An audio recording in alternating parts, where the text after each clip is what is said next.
We are live from Seattle, Washington. Happy New Year's, fight fans! From the Saitama Super Arena in Japan via Seattle, Washington, it is Fights with Friends, and it is the biggest mixed martial arts co-promotion of all time! Bellator versus Rizin with Pride rules. What more could you ask for on a New Year's Eve? Head kicks, we got them. Head stomps, you betcha. 3-5 elbow, 12-6 elbow. It don't matter how you throw an elbow. You just better throw an elbow, because if you're not active long enough, you're getting a yellow card, which means you're losing money, which pretty much guarantees no boring fights or you don't get paid. I'm your host, Seattle Mike, here on Fights with Friends. And guys, we have been looking forward to this one for a minute. Ever since they announced this, I have been so excited that I could barely sleep last night. I honestly got a few hours of sleep last night before work. I just could not wait for this. I think Robert's been posting and commenting about every 10 minutes, waiting for this thing with me. What's going on? Drunken Charge in the house. Isaiah, PR. Good evening, Jim. Thank you, PR. I've been messing around with this new green screen thing here. And you see these... this thing behind me. I thought that was pretty cool. I just found this today because I just finally got this all set up. But I'm going to be working with different backgrounds, different things in the back. And we'll be changing this as the fights go on. We'll do some things for previews and things too. Cheers, Robert. What's everybody drinking, smoking?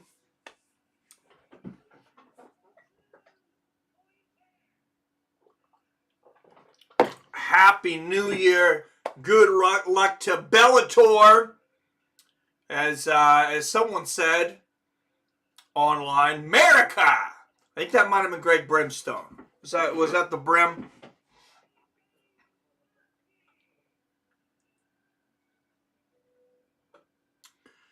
Oh, just high tech. Hey, I'm trying here, man. I'm trying.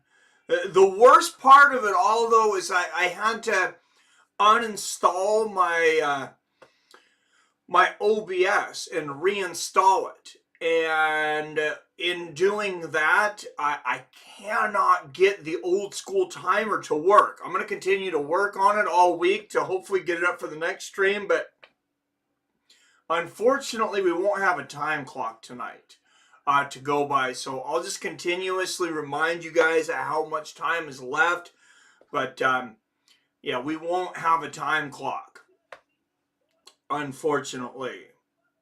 No betting allowed on this. Strange. Yeah, I was looking around. Way before this started, I was looking around for... I don't know that there... I've seen betting on Rizin cards, though. I know I haven't seen it on DraftKings.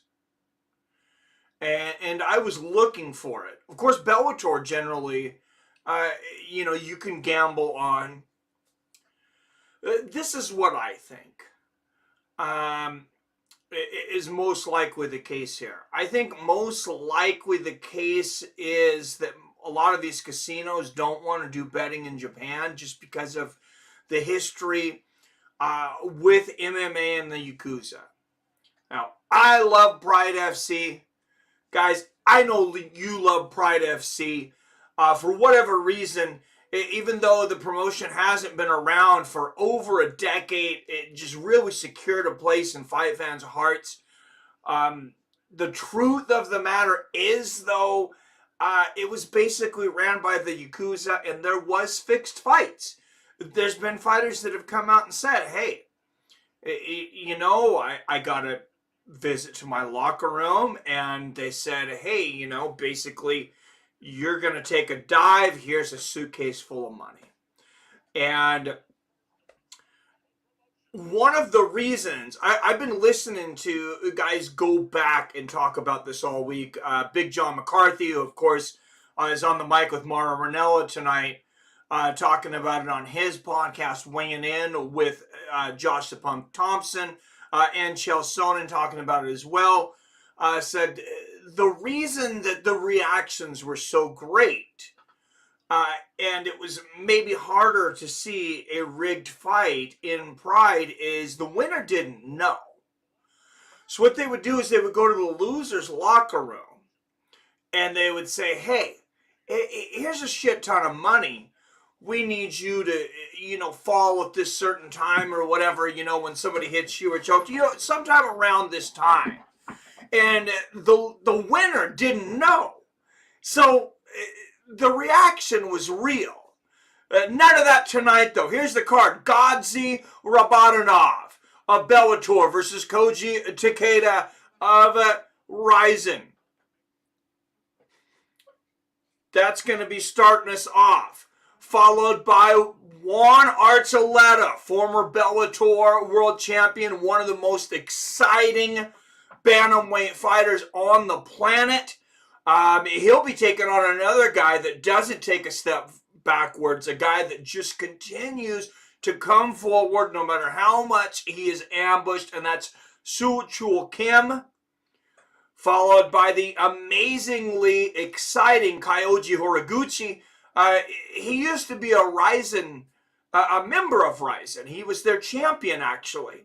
Then the last time they did a one-man co-promotion where the champion at the time, Darian Caldwell, came over to Rizin and he fought Kyoji Horiguchi. Horiguchi took his championship. So after that, Darian Caldwell, he said, hey, you got me in the ring. I want it in the cage. I think I'm better in the cage. I think the difference was the rule set. So Horiguchi says, fine, let's do that. He comes over to Bellator, beats him again, and then, he has not left Bellator since. He's taken on the tough Hiromasa Ogikubo tonight, who Horiguchi has defeated twice in the past. It's been many years, but Horiguchi needs a win. He's coming off back-to-back losses for the first time in his career. Now we got our co-main event. You got Patricio Pitbull Freire, 34-5, former champion. I mean, this guy has beaten the best of the best, including a win over the champion and main eventer tonight, AJ Mckee. They split 1-1, and Patricio Pitbull has a big knockout victory over former Bellator champion and current UFC fighter Michael Chandler. He'll be taking on a dude that's as tough as they come, called Kleber 31-5-1 there at featherweight. And then our main event, guys, at lightweight, Robert De Souza, possibly the best lightweight jiu-jitsu fighter on the planet, taking on a guy that's very, very close to being a free agent. It's either this fight or one more fight after this. I think this might be the last fight on his contract, honestly. He says he wants to be the highest paid MMA fighter ever. A lot of people feel that he's undefeated. Technically, he's 19-1. He lost that split decision to Pitbull at featherweight, moved up to lightweight, had an exciting fight with Spike Carlisle, who ended up on the ground. It was bloody. It was one of the wildest fights you will see. AJ Mckee was never in doubt of winning that fight. But man, was it a knockdown, drag-out fight. It was on the ground many times. If Roberto De Souza gets AJ Mckee to the ground like that tonight, he will do more than Spike Carlisle. He will break his arm or choke him unconscious.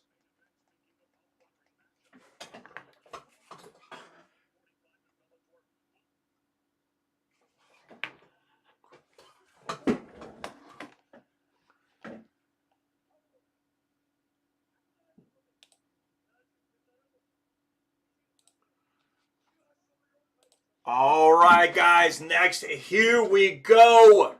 Kyoji, Takeda, and Robotnov.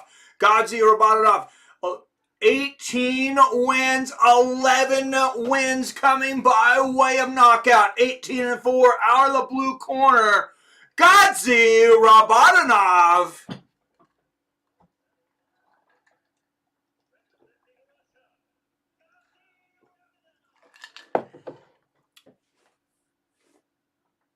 And across the cage, the hometown hero representing Japan. He has 7 wins by knockout or submission, 15-3 with 2 knockouts and 5 submissions, 7 finishes overall. The pride of Japan, Kyoji Takeda.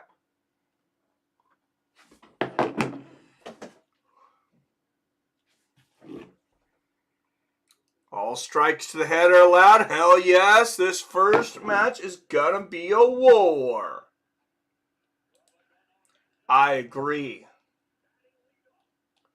It should be that.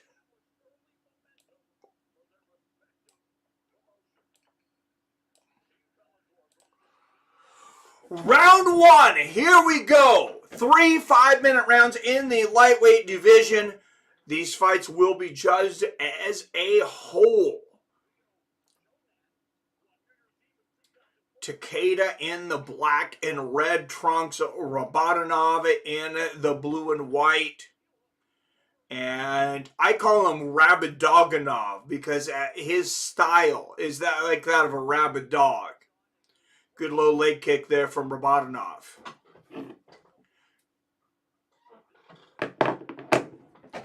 And we are underway. 4:20, 4:19, 18, 17, 16, 15, 14, 13. Right hand up top from Takeda. And there's a nice 1-2 from Takeda. Oh, big right hook there for Robotnov. And action fast and furious early here in Japan. Good inside leg kick there from Rob. And a left hand to the body from Takeda. Remember, they can only be so inactive because those yellow cards will come out and fighters will start to lose money. Oh, 3-punch combination up top from Takeda.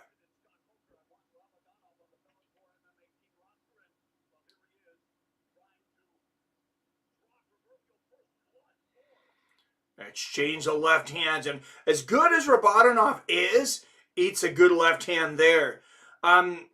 He hasn't faced a lot of southpaws in his career. Surprisingly, I believe this is only the second southpaw that he's fought in his career. I'm sure Robert can correct me if I'm wrong, but I think this is just the second or third at most. The only second I can think of. Jason Herzog, the referee, made the trip to Japan. Good right hand upstairs there for Robotnov. Oh, good inside leg kick there from Takeda. And who didn't make the trip is referee, possibly. Oh, huge 1-2 for Robotnov. He floors Takeda and a knee to the head of the damn Takeda. Takeda's up and he's back down again. Here comes a flurry of punches from Robotnov. And a knee to the head. Takeda is hurt. A right hook in the left hand. Takeda is rumbling, fumbling, stumbling. Oh, another right hand. Takeda holding on for his dear life. And knees to the body from Robotnov. Up against these ropes here. Now, I know some people worry about like falling through these ropes. You see how they're tied here? There's people on the outside to push you back in. 2 big right hands from Robotnov. Those, and a big left hook from Takeda. Not one to go down without a fight. And there's a right hand upstairs from Takeda. those ropes are actually have steel inside of them. I've heard fighters say that there's less give actually in those ropes than in the cage, which is amazing to hear. What a right uppercut from Robotnov a second ago. 115, 14, 13, 12, 11, 110 left here in the first round. What's up, Hermit? That right hand was timed perfectly. Oh, good body kick and a right hand upstairs from Robotnov. Takeda having a pretty tough time here in the first round with the American. Good inside leg kick there from Takeda. Oh, and another right hand upstairs from Robotnov. And a left lance for Takeda. He is no stranger to wars himself. Good body kick there from Rob.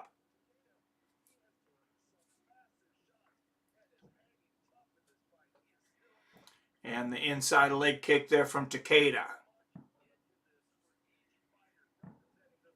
Fireworks in the background. Apparently my neighbors think it's already midnight. It's barely 5 in the evening. Oh, an exchange of right hands. And Takeda lands one of his best shots of the round there. And there is Khabib Nurmagomedov, MMA royalty in the crowd, and I believe his fighter Robotnov won that round. On my scorecard, he definitely did.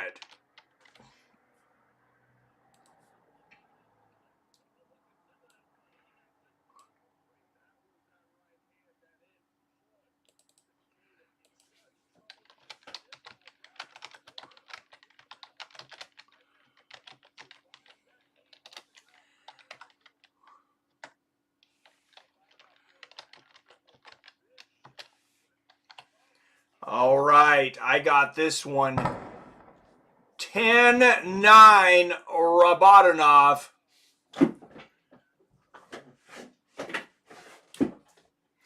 After the very first round.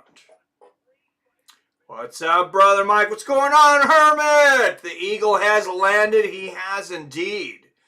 Right hand there all night. Yes, that was a beautiful right hand there from Robotnov, too.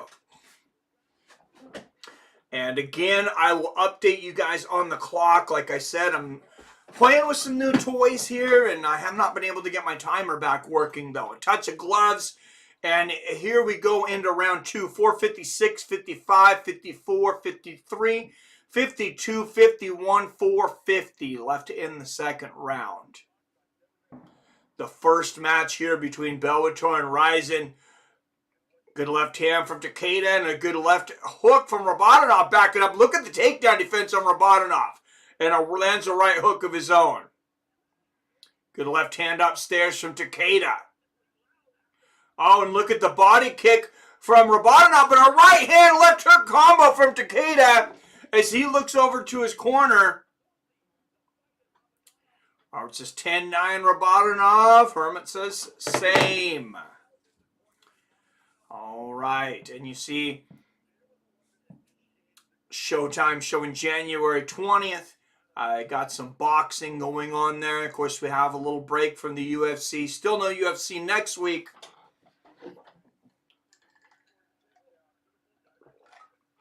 That doesn't mean there'll be no fighting, though. We'll be here. And Takeda grabbing Robotnov, pushing him here up against the ropes. It is amazing how well the ropes do hold these fighters in.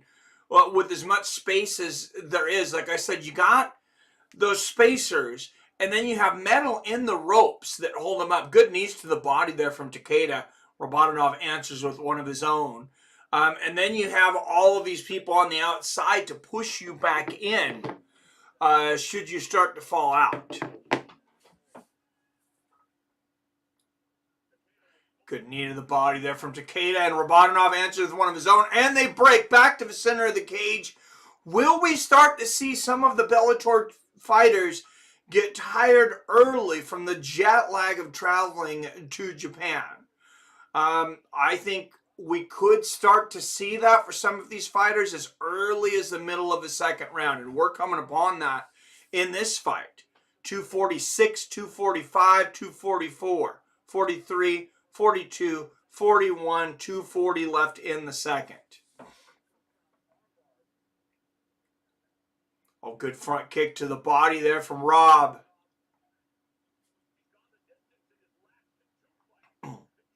And an inside leg kick from Takeda and a right hook upstairs. Much better round here for Takeda. Robotnov has really slowed down the pace. After, I think, it's hard to argue that he didn't win that first round. Good inside leg kick that Robotnov didn't. Good inside leg kick from Takeda. And Rob answers with one of his own. Pretty sure Japan's non-regulated rules said going to give Bellator a run for their money. I think so. Oh, a nice left hand upstairs there from Takeda. Oh, and look at the cut above the left eye of Robotnov. And a couple of good right hands from the southpaw Takeda. Inside leg kick there from Takeda. And Robotnov, his pace is definitely slowing.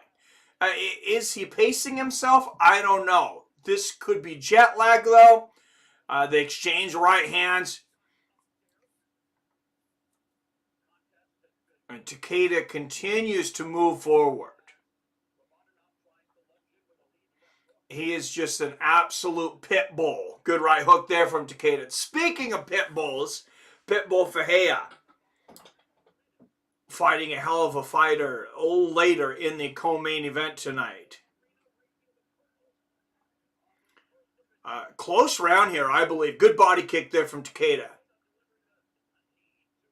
Oh, and a right hook upstairs from Takeda.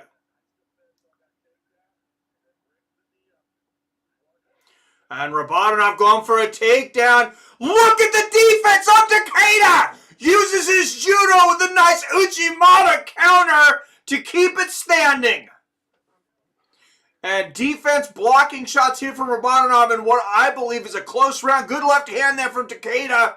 And Robotnov reverses it, pushes it back into the corner. I keep scoring this like American rules, and I just remembered again, at the end of the day, they're going to score this as a whole anyways. And look at Takeda slipping Robotnov like a matador. Robotnov looked like he had that takedown, and Takeda just whoop. Good body kick there from Robotnov at the corner. I do think Takeda gave enough to win that. I'm going to continue to score these rounds just because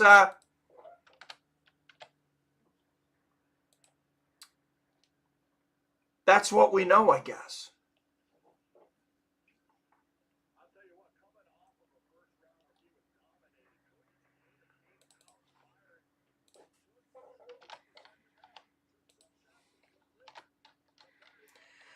But if you're scoring the fight as a whole, I would say Robotnov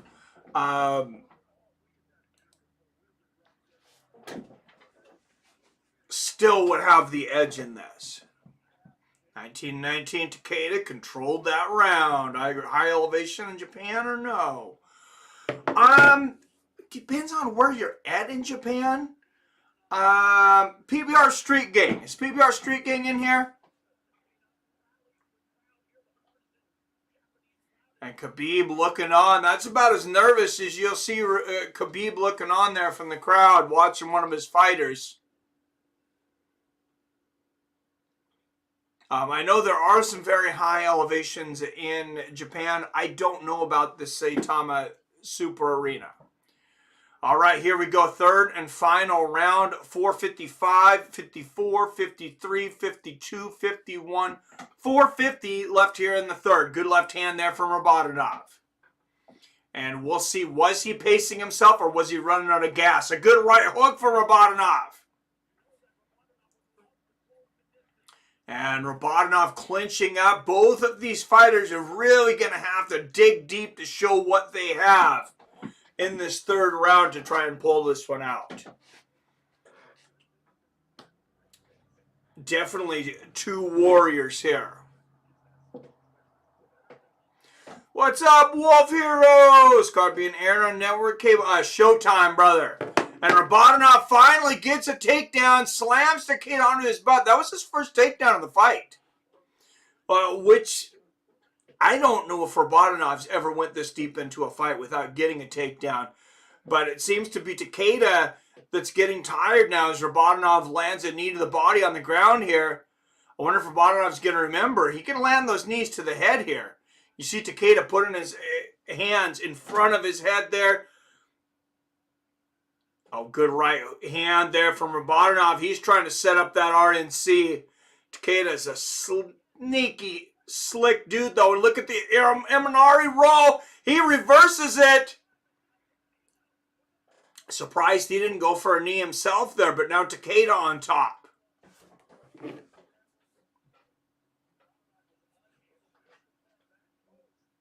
What's up, PBR Street Gang? Any idea about the Saitama Super Arena? Is this at a high elevation? Somebody was asking. A whole round ahead of me. Sorry about that, Wolf Hero. Oh, it's over James tape show. Yeah, PBR in the house. Good knee to the body there from Robotnov.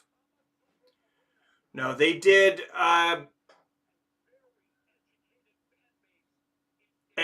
as well as they could, I think, to keep the the answers of this secret. So anybody who spoils anything, even if it's somebody that's been around here a while, it's going to be at least a warning, a timeout in here. So please don't do that. A whole minute ahead of Mike. You usually are, Robert. Not to pause the show when this round is over. That knee on the ground was nasty. Yes, it was. Another knee there from Takeda and Robotnov back up. They are warring. I don't know who the judges are tonight. If it's like one American, one Japanese, and one international, like from Sweden or something. That's usually how they do these things. And Robotnov with the going for the single leg there, but Takeda says, none of that sloppy shit here. Lands a knee to the body and a big left elbow up top. And there is no doubt that Rabid Dog is tired right now.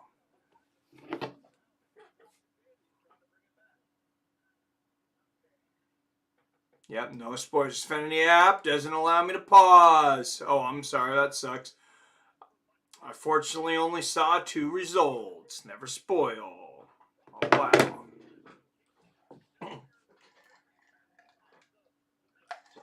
1:20 left in the third. And Robotnov with a big takedown, going for a big takedown here.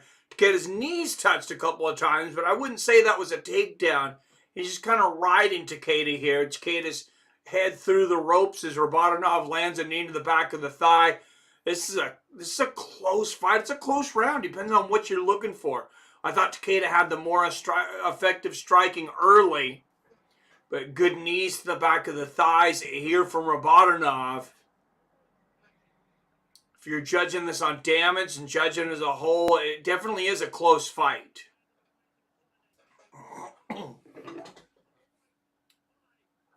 Showtime free with Paramount.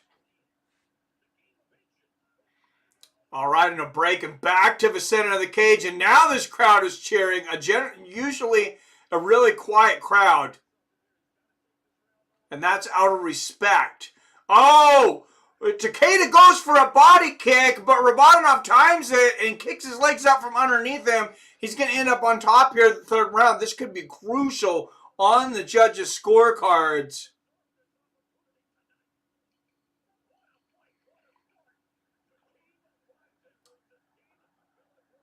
Got months of Showtime for $1.99 a month on Prime. 3 months.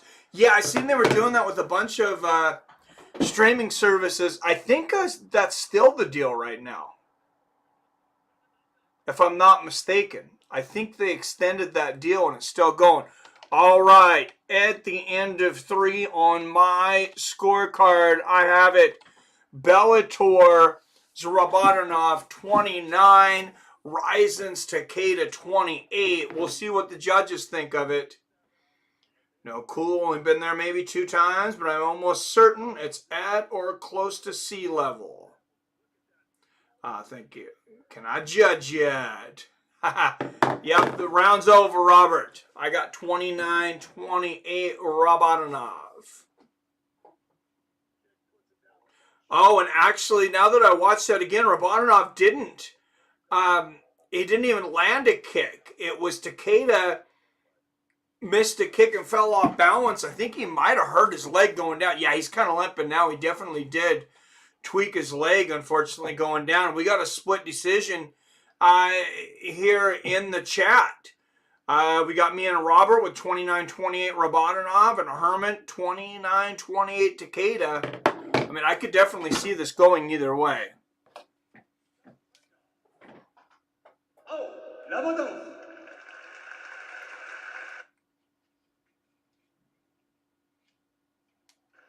Oh, Robotnov.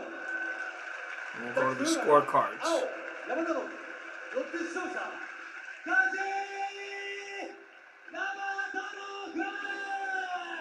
Kyoji Robotnov returns third. And Kyoji Robotnov takes it by a unanimous decision, moving to 19-4-1. Oh! Happy New Year, Billy Hughes with the $50 super chat. Hey, hey, hey. Thank you very much, my man. Wow.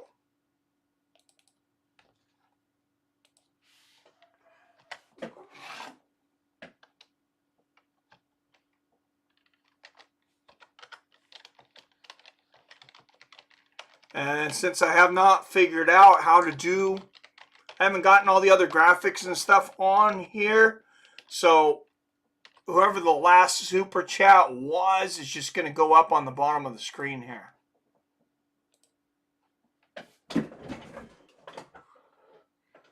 Oh, I guess it's kind of hard to see here though. So we will put it up all the way at the top. Here we go.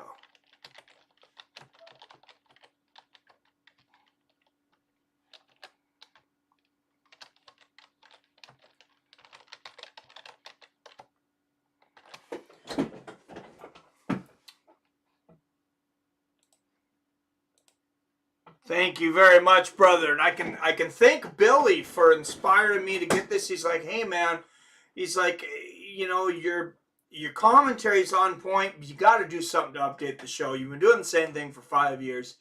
And he's right. We're not there yet, but I'm working with this green screen now. We got some other cool stuff going on, so. PBR Street Gang says, please check your phone.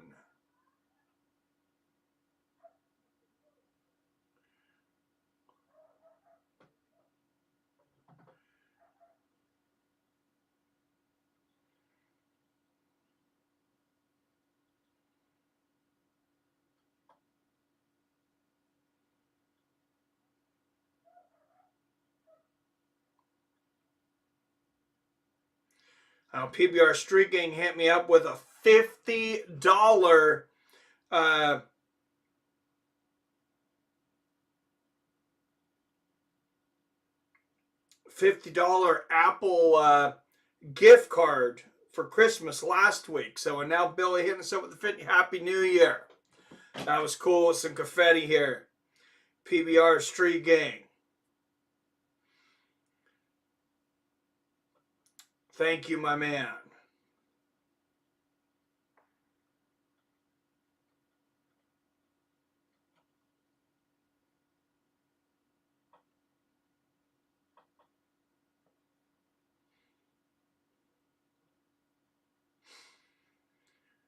Dana White's Slap League is going to be on TBS. It's going to be like the Ultimate Fighter format with the slap house and all. I don't know about that, man. I'm not a big fan of the slap fighting. Yeah, Billy Hughes in the house. Yeah, I think that's what I heard, Robert. Billy, you the man. Bader versus Fedor 2. It's Emelianenko's retirement fight, February 4th. Yes, it is. You guys got Bader or Fedor? I got Fedor. My brain says Bader, my heart says Fedor. Me too, man. Wish Fedor would retire with a win, but I got Bader. I love the slap contest. It's weird. It's on TBS, though. Well, they must have gotten some more money, I guess, because and maybe ESPN just wasn't interested, too. But,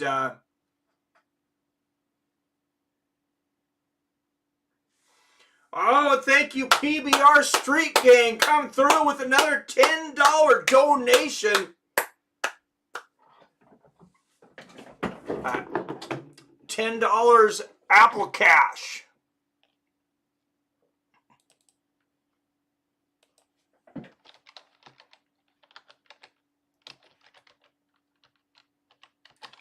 Thank you, my man.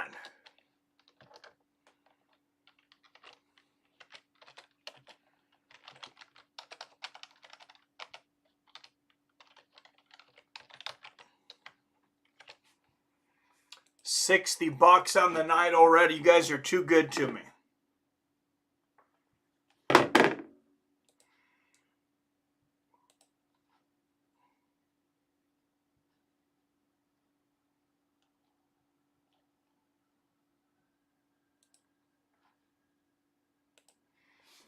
All right, next fight up, we got two action-packed bantamweights.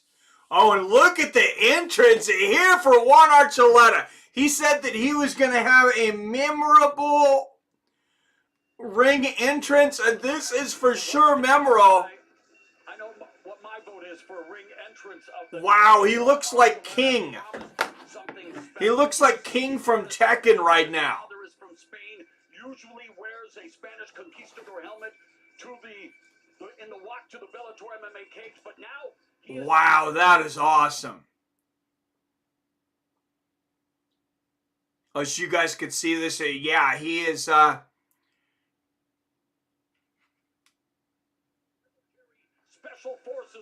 like full tiger here with the shield and everything. He's got like a tiger mask on. Very cool looking. And how about Michigan? Oh, I like watching Archuleta's fights. I watched the Wrestling Slap stuff for years. This first week of taping, already a brawl in the house. Fedor, but they're both well past their prime. I agree. Got any beer to chug, Mike? I do have some beer to chug. Well, probably go through one more fight and I'll go down and get me a beer. So that sounds good. TCU was who? We thought they were. One coming out dressing like Mexican Jaguar warrior. His mom's heritage and conquistador helmet was tribute to dad's side of the family. Yeah. What's up, Aaron True in the house? Haven't seen you in a while, my friend. Happy New Year. Facts, Mike. King from Tekken. Yeah, I don't know if that was exactly the inspiration, but it definitely does kind of look like King from Tekken. That is awesome. Japan always got the fire entrances. Now we got to see what Suchil Kim does. I know these Bellator fighters. I've been listening to their interviews. Juan Archuleta was on the Weighing In podcast with Big John McCarthy and Josh the Punk Thompson last week. And then a different day, AJ Mckee did a whole hour show. And they're both talking about how much they were looking forward to watching or to fighting in Japan.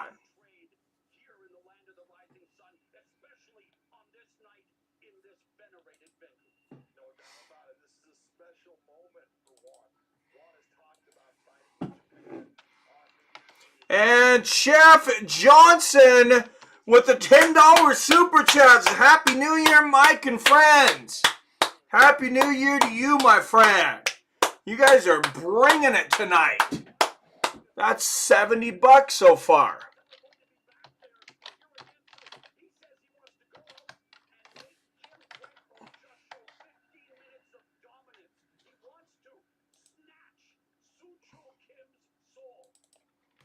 Wow. Juan Archuleta saying he wants to snatch Suchuo Kim's soul.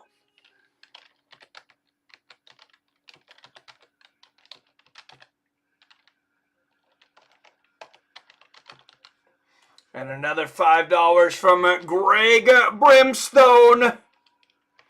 What's up, Greg? Happy New Year, my man.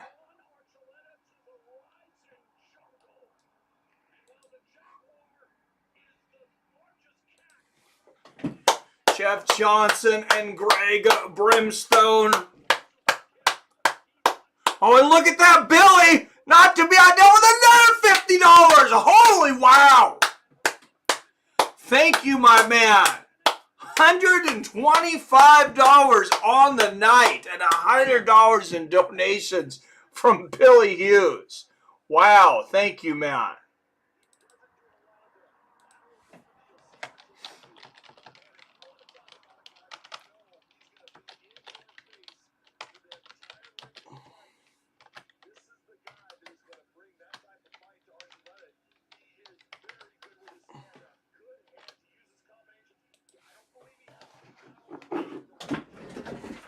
Dang, $100 on the night.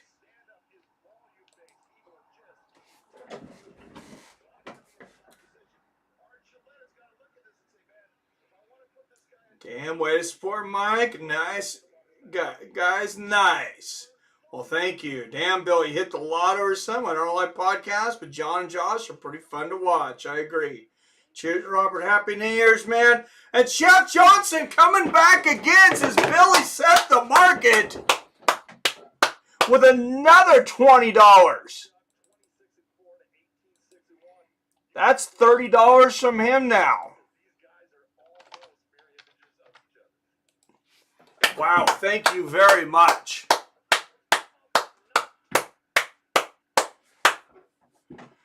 You guys are friggin' awesome.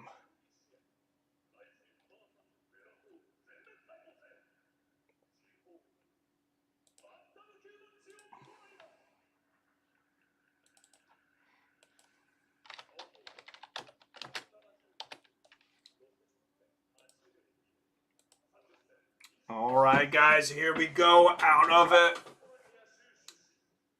The blue corner representing the United States with notable wins over Patchy Mix, Enrique Barzola, Eduardo Dantes, and Henry Corrales. He is the former Bellator Bantamweight champion, Juan Archuleta.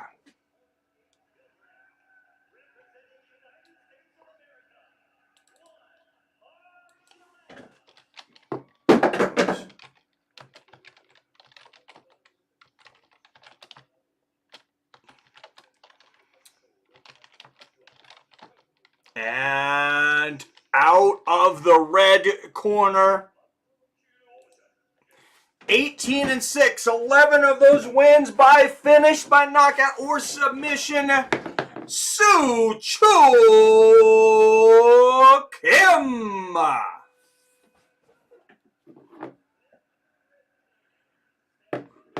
Let's go Juan, says Greg, USA.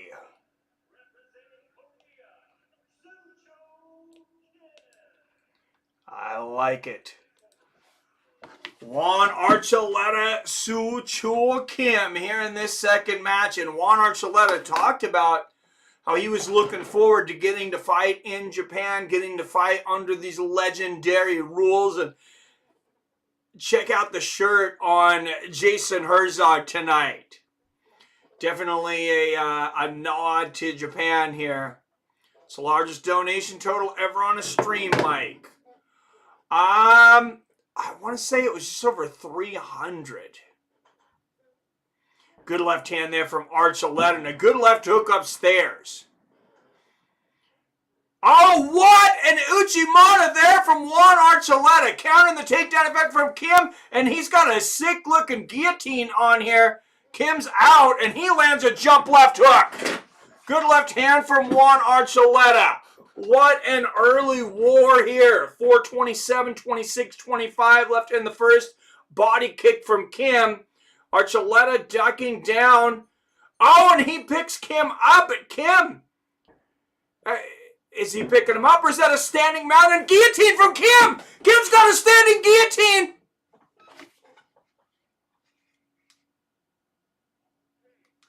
This could get interesting. Juan's got to be careful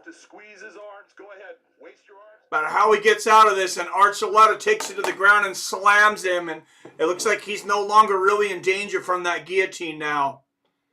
But wow. What side been winning? There's only been one fight so far, and it went to Robotnov from Bellator. Good right hand there from Archuleta on the ground. I hope you guys can hear the fireworks in the background from my neighbors. They're having a ball right now. Bellator 1, Rizin 0. Archuleta, let's go. What a fight already. I think Mike broke 200 before. Yes, good defense. That looked right for a second. Yeah, I don't think it was 300. I think it was like 265 or something like that.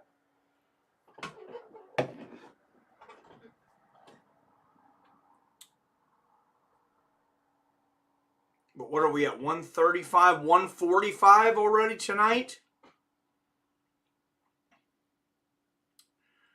Pretty damn nice. Oh, and some big shots from Archuleta as Kim gets back up to his feet. 245, 44, 43, 42, 41, 240 left here in the first round. If you missed it earlier, I'm going to have to work on getting the fight clock back after I had to delete my whole OBS trying to figure out how to get this green screen thing to work. But I think it's going to be worth it. Good knee to the body there from Archuleta as he tries to swing Kim to the ground. And Kim, wow, he is really bleeding from his nose like a fountain there. Good knee to the body from Archuleta. He's bleeding all over the back of the forehead of Archuleta.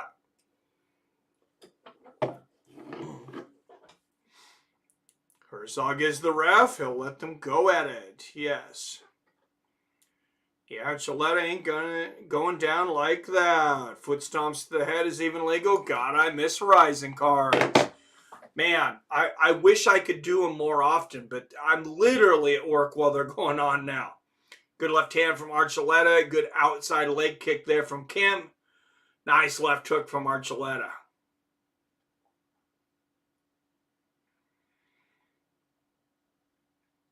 $130, $129, $28, $27, $26, $125 left in the first. Oh, good left hook there from Kim and a right hand lands to Archuleta. Both guys throwing wild shots here. Good left hand from Archuleta. Oh, a left hand and a right uppercut from Juan. As soon as I seen that Juan Archuleta was fighting Soo Kim, I thought, wow, this is going to be exciting because they both put on such a pace. And Archuleta dragging Kim to the ground. Lands a couple knees to the body here. He's looking for that knee to the head. He's never been able to land one in his life. He says, give me one. There's a couple more knees to the body.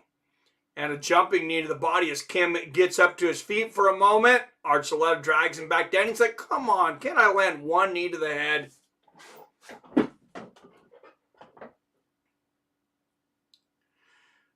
Kim, used to these rule sets, of course, doing a good job of putting his head in a place where he hasn't had to eat a knee from Archuleta on the ground. And Kim gets back up to his feet, but Archuleta's got the body lock on him up against the ropes. Good knee to the body from Kim, breaks free and back to the center of the cage. Seconds left.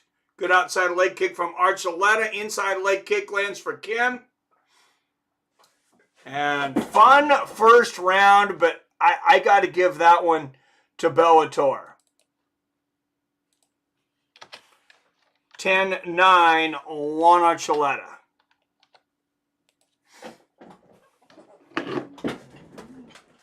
And Soo Kim's name is so long, I'm going to have to...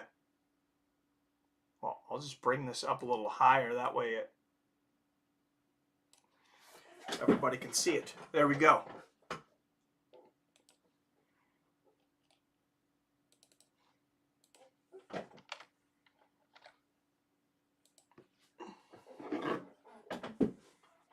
goes. 10-9-1, and Herman agrees. Crazy if they did 10-minute rounds. Oh, I was hoping for that. What's up? Cheers, Eddie Alvarez. Every fight going to be fast-paced tonight. Agreed. Ronaldo just said Kim's nose was leaking like a political document. Oh, that's good. Crazy. Yep, one, says Jim. I wish they had that fence at the bottom like Pancrase does sometimes. Oh, yeah, that was wild.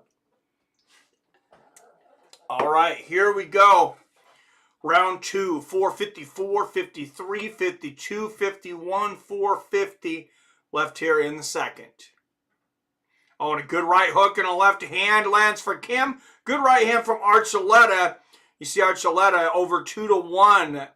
Outlanding Kim in the first and lands a big combination there. Oh, good left hook there from Archuleta. Good left uppercut there from Kim.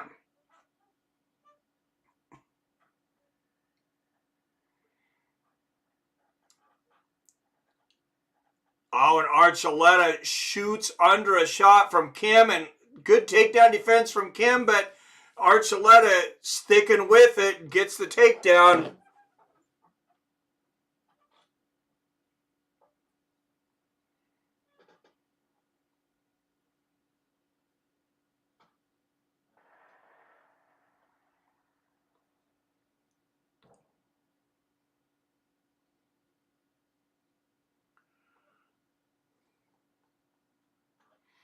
And Juan working inside the guard of Kim. Good elbow from the bottom of Kim. That's another thing. Remember, 12-6 elbows are just dandy, too. And there's one from the bottom there from Kim. I think Herzog wanted to say something there, and then he remembered. It's like, oh, yeah, I'm in Japan. Another good elbow there from Kim.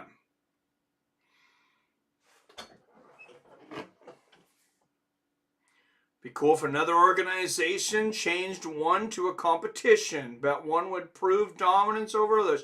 Oh, if they challenged them? Yeah, one's got some really good fighters. Good right hand there from Archuleta. And Kim gets back to their feet. Here we go, back to the center of the ring. A right hand from Archuleta. And Kim continuing to move forward. But, oh, look at that slick takedown there from Archuleta. What a nice move.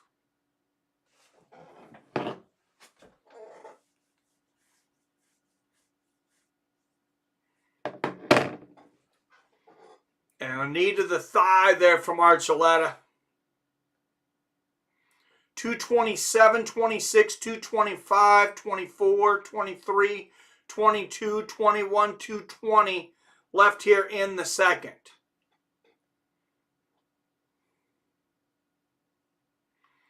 Archuleta really wanting to land that knee, but Kim doing a good job. Oh, what a left hook and a left elbow from Archuleta right as Kim stands up, though. I was just about to say Kim was doing a good job keeping his arm where Archuleta couldn't land knees to him on the ground. And a big leg kick there from Kim. That'll put a hiccup in the step, Archuleta. Oh, big left hook to the body from Kim. And Kim, look at that. He tried to go for the guillotine. Archuleta, too slick, slipped out of it, ends up on top. Juan Archuleta is fighting a hell of a fight right now. And landing shots to the body here.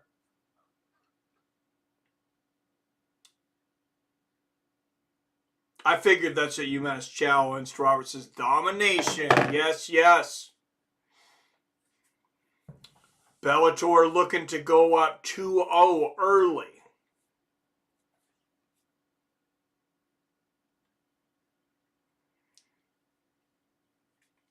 And Archuleta now in the open guard of Kim, pushing his head into this turnbuckle here. And Kim trying to move his head away from that. That can't be very comfortable. Even though I know it's a soft turnbuckle, the way his neck was bent, though. Good elbow from the top there from Archuleta. Yeah, Archuleta's getting takedowns like nothing. Yeah, he is. Kim looks a step behind Juan. Said he's going to die in there tonight. It shows. All right, 32-31, 30 seconds left in the second. And as usual, Juan Archuleta just putting on a torrid pace right now. And Kim back up to his feet, but Archuleta with the full body lock. Oh, nice split there for the takedown. And you see one of the guys on the outside of the cage having to hold the rope up there. Seconds left. Archuleta misses an overhand right. Good kick to the body there from Kim. And Archuleta going for another takedown. Kim ends up on top. That's going to be it for your second. Through to, I got to say, 2018 Juan Archuleta.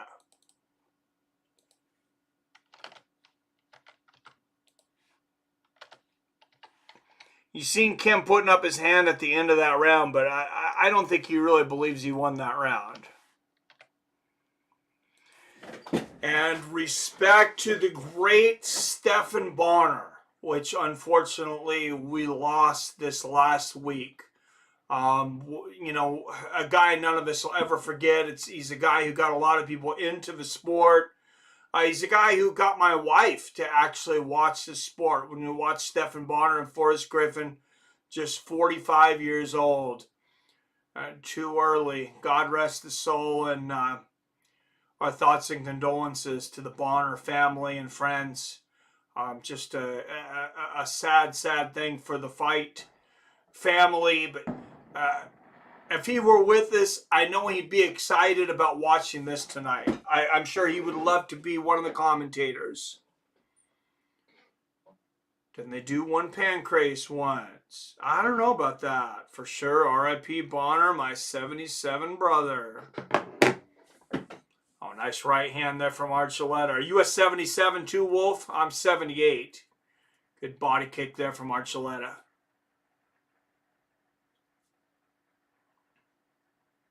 Oh, nice right hook there from Juan Archuleta.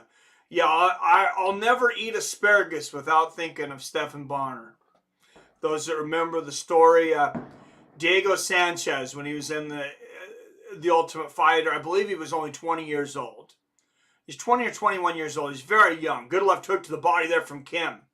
And now a right hook from Kim, and he ends up on top in the scramble. Kim's got a sick guillotine, but Archuleta able to get out of it. But now Kim moving to half guard here. Diego Sanchez, when the fridge was full and people had ordered asparagus, he had cut just the tips off of all of the asparagus for their smoothies. And unless you really don't like asparagus, everybody knows that the best part of asparagus is the tip. You can't have a asparagus without a tip. And Stephan Bonner's like, what the hell are you doing, man? You can't just cut all the freaking tips off, dude. All right, and Herzog calling him up to their feet. 320, 319, 18, 17, 16, 15. Nice kick to the body there from Kim. And good defense there from Kim to block those shots coming back from Archuleta.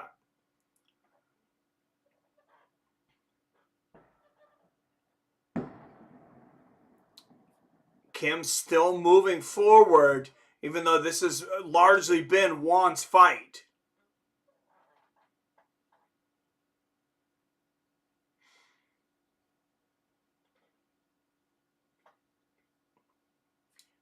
Juan taking his foot off the gas just a bit.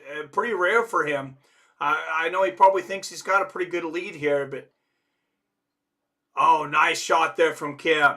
And Kim's calling him in saying, do you want to fight? Do you want to fight or what? And Herzog looks at him and says, hey, let's see some action. Remember, they can give a yellow card. Good outside leg kick there from Kim. And a nice right hand there from Kim. And Kim putting his hands up saying, what's going on? Get over here. And Juan fighting smart. He's not going to just jump in there. Nice straight right there from Kim. Oh, good left hook to the body from Kim.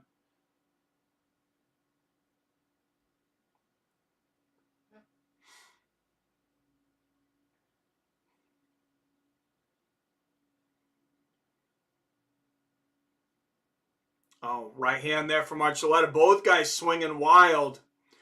Only one shot landing there, and it was for Archuleta. Now good outside leg kick from Kim. Oh, flying knee attempt from Archuleta as Kim was thinking about a takedown there. Almost walked into something devastating. Archuleta's working on a single leg here. What's up, Frank Knapp? They had fights last night, too. Yeah, they did, like Rizin 40. Sanchez was one. I believe, yes, that Sanchez was 185 for that one because Kenny Florian also fought at 185, which he ended up competing most of his career at. Didn't Kenny, I want to say Kenny fought at 145 at one time. Maybe it was just 155, but I feel like he fought as low as 145. This is last night's fight. Yeah, Diego was heavy back then. Crazy.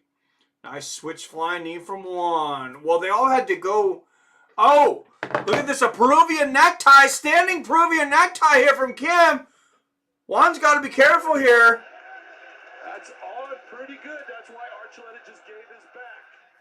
And we saw him back to the canvas. Right throughout the Archuleta turned his back here. I think it looks like Juan is out. And he spins around and pushes Kim into the turnbuckle. 10 seconds left in this fight.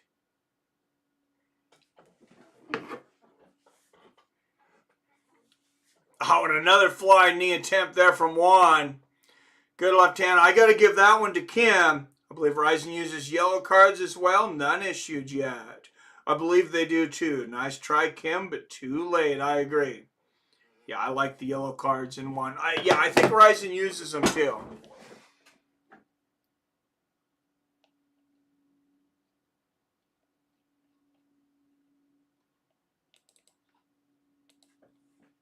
All right. My final scorecard, of course, that's going to be an American-style scorecard. But if I was judging it as a whole, I'm going to have the same winner.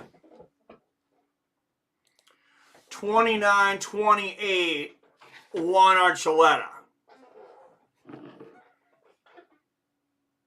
Juan and Rizin don't tolerate timidity and use yellow cards. I wish the UFC would do it.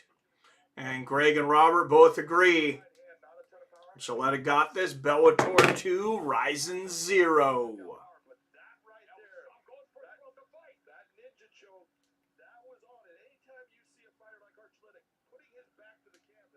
Yeah, that was a sick submission attempt there. And it did seem like Archuleta was coasting a little bit in that third round. And speaking of coasting, AJ Mckee was asked on the Weighing In podcast about open scoring. And we'll talk about that here in a minute after we get an official decision.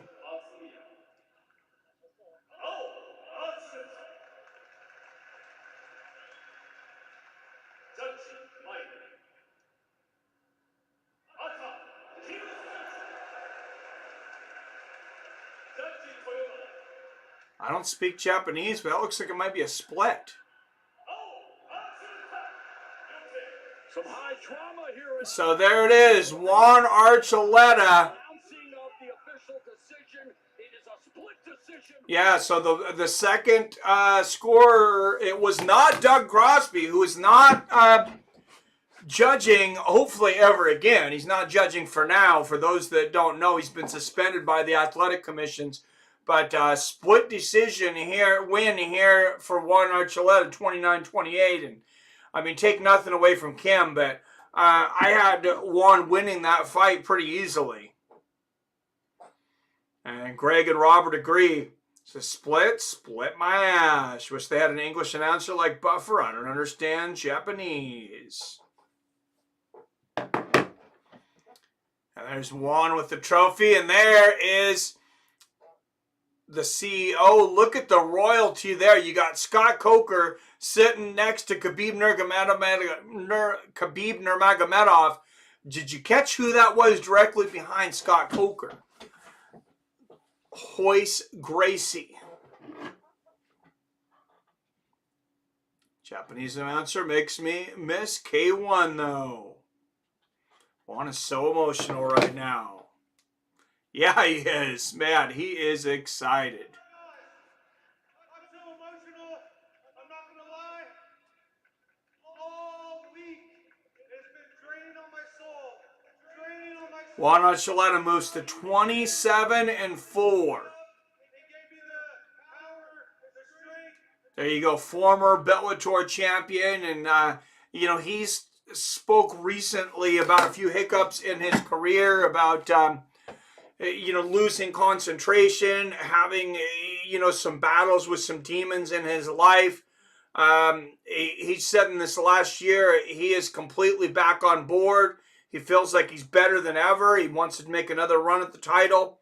He does have a victory over the great Patchy Mix over there in Bellator.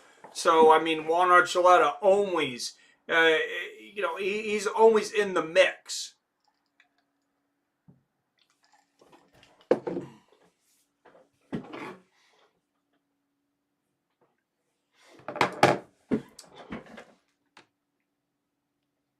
All right, and next up, we got some Horiguchi.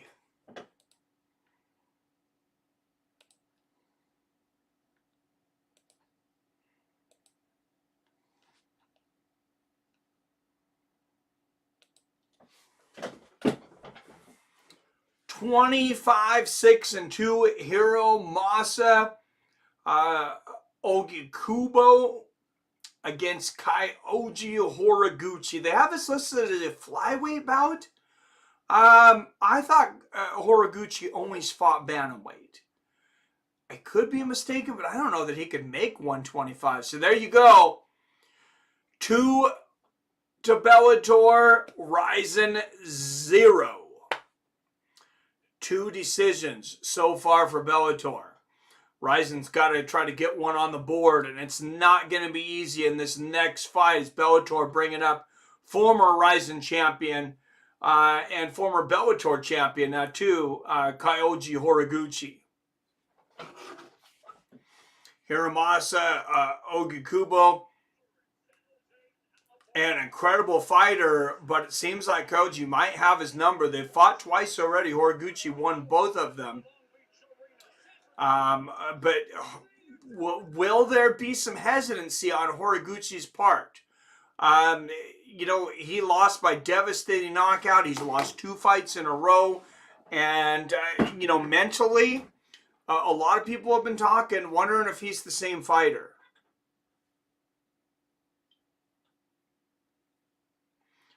Sir, would you know why Bellator and DraftKings? Oh, no Bellator and DraftKings Sportsbook. They usually do Bellator, but not the Bellator for Rizin. I believe because it's in Japan. And my guess is because of the like shady past with the Yakuza over in Japan, with their MMA promotions, that they, you know, maybe they didn't want to mess with it. That's just my guess, though. I really don't know. That's cool. They're just letting him go off. UFC would have taken the mic by now. Yeah, some fighters don't even end up getting interviews. Juan doing Lenny famous Rizin announcer impression. DraftKings got caught stealing customers' money and maybe shut down. Oh, wow. Robert said, I heard that, King. I did not hear that. They are my sole sports book here in Washington, even though we have to go to, well, they're not the sole, I guess. They're the sole for the closest casino to me. Basically that I'm willing to drive to, because it's about 18 miles away. The next one is about 30 miles away, which I usually don't make the 18-mile trip to go because it's the other direction from where I usually go. I had about a 25-mile, I think it's 22 miles, give me drive to work, but that's south, and then 18 miles north of me is that casino. Then about another 12, 15 miles north of that, there is another casino that's not DraftKings. But yeah, I didn't hear about that though, guys, the DraftKings thing. I had to look at it. AJ Mack and Pitbull fighting tonight. Yes, they are both fighting PR. Pitbull in the co-main and then AJ in the main. Well, the fights are already over too. Yeah, Pitbull co-main and AJ main. Man, I missed that Pride announcer lady, Vanderlei Silva. Yeah, me too. I like open scoring personally. Okay, so we're going to talk about the open scoring. So AJ Mckee on the Weighing In podcast of Big John McCarthy and Josh the Punk Thompson. He was asked point blank from Big John McCarthy, "Do you like open scoring?" He says, "Hell yeah! I want to know if I'm winning, if I need a knockout or a finish coming in." He says, "Well, what if you're up 2-0?" He's like, "Yeah, I'm a smart fighter. I'm going to do what I need to do." Big John McCarthy says, "That's exactly why we don't have open scoring." And look at the respect, the banner here for Bellator. Kyoji Horiguchi, the next fighter up. You see still coming up Patricio Pitbull and AJ Mckee. That on the Bellator side. Of course, Hiromasa Ogikubo coming up for Japan.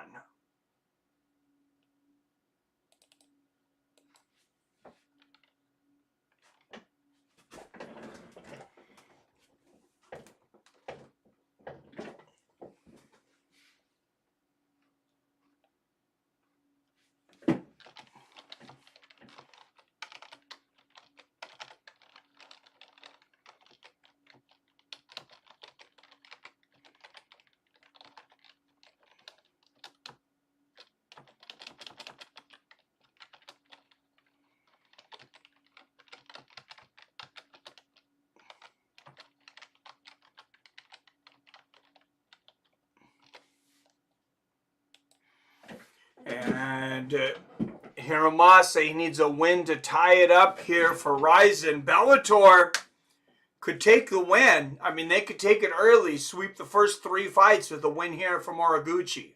Rizin needs to get into gear.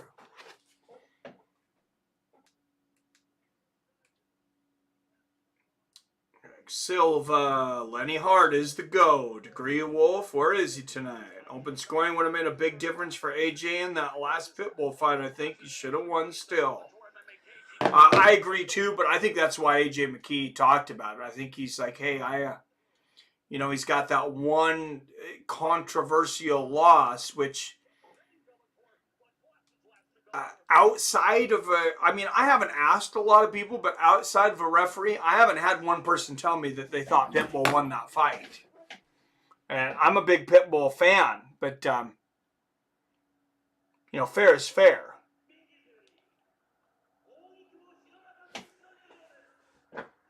All right, and now the ring walk for Rizin's representative, Hiromasa Ogikubo. And I wish I could have watched Rizin 40 last night because they had a good-looking card on there last night. I think they had about, between 12 and 15 fights, a lot of fights.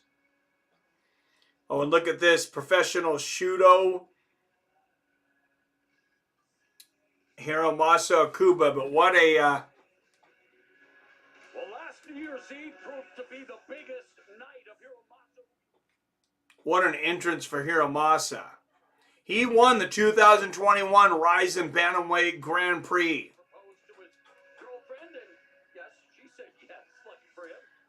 So his belt is not on the line tonight, just like AJ Mckee's belt is not on the line tonight. But AJ said it. He said, well, actually, AJ's not a champion anymore. Excuse me. Different weight class now.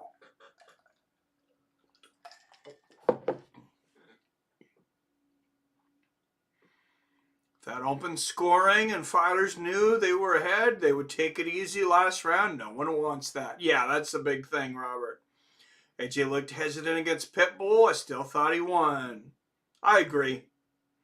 I think open scoring would have caused a lot of late round stalling. If somebody could just whisper into the ear, if they could just let the fighter that's losing know without letting the fighter that's ahead know?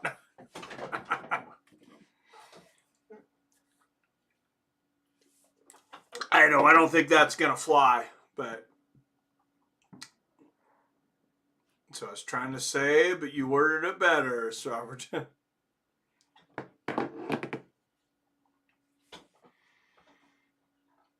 All right. 25-6-2 Hiromasa Ogikubo making his way into the ring. How much better is he since the last time him and Horiguchi squared up? And, you know, a lot of people are talking about maybe Horiguchi has lost the step. Is that the case? Well, I think we're about to find out.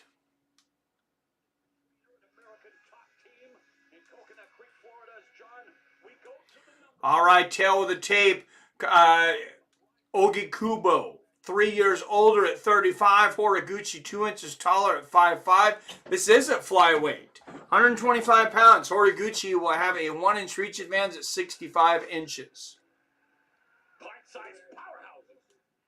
We'll see if this is a different fight being at flyweight. I imagine the first 2 fights were at bantamweight, but I don't know. 22 deers deep today already, so I'm pretty fooked up. It's just impressive. That's just a normal day for Robert. I had one day like that once, Robert, and I thought I almost died. We had a drinking contest. I think I was either 19 or 20. I might have just turned 20. With some friends after work, and we were all drinking, and I don't know where we got to, but I know we were all over 20, and I don't even know how I kept standing. I was so out of it. You're an animal. So many bad decisions. All fighters should know to go for finish at every opportunity. Absolutely. Well, they don't have to worry about Doug Crosby anymore, at least for a while. Hopefully never again. That guy was horrible. All right, and first representing Bellator out of the blue corner, 25-6, 19 wins by finish, 15 knockouts and 4 submissions. Presenting the former Rizin and former Bellator bantamweight champion, Kyoji Horiguchi.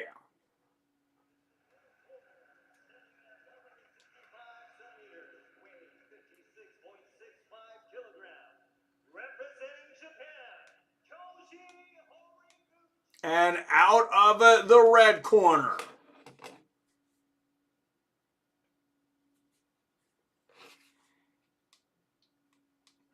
he has won 5 of his last 6 fights.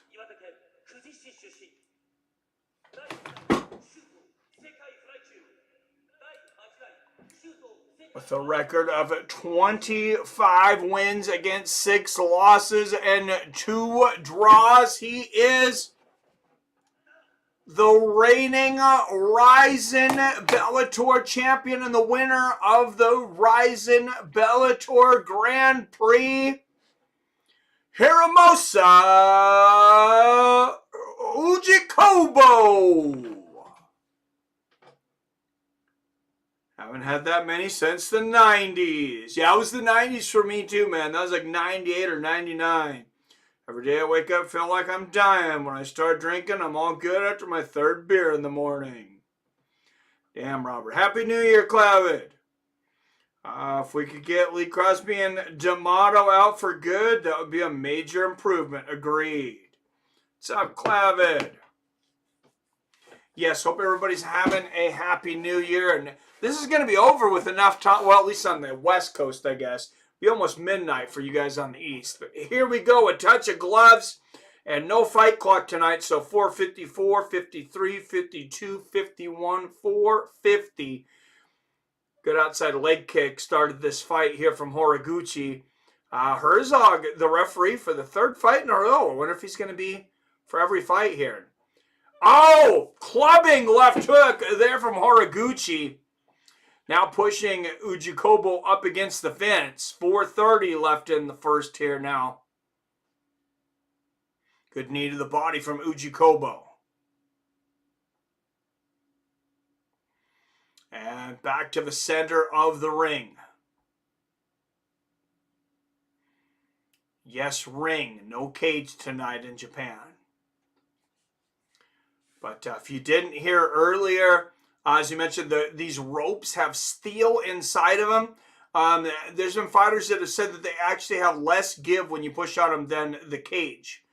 Good low leg kick there from Horiguchi, but Ogikubo getting the body lock.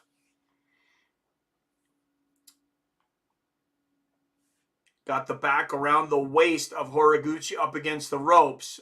342, 341, 340 left in the first. Needed the body there from Ogikubo. All my professional drinking buddies say they have to drink the next day to avoid getting sick. Man, people do fireworks so much here in Florida that tonight is only slightly excessive. Plus, I live in a trailer park, so... That sounds like an entertaining life, a trailer park in Florida, Wolf Hero. I could party with you guys for a few days. Good knee to the inside of the thighs. Couple knees there from Horiguchi. I don't know if you guys can hear the fireworks here in the background, but they've been going on the whole fight here. And it's still only 6:20 here on the West Coast. And Horiguchi continuing with the knees to the thighs here. Herzog watching. He knows that he can't allow as much inactivity as they could in the States. They got these yellow cards and they have to keep the fight moving. Horiguchi continuing with the knees here.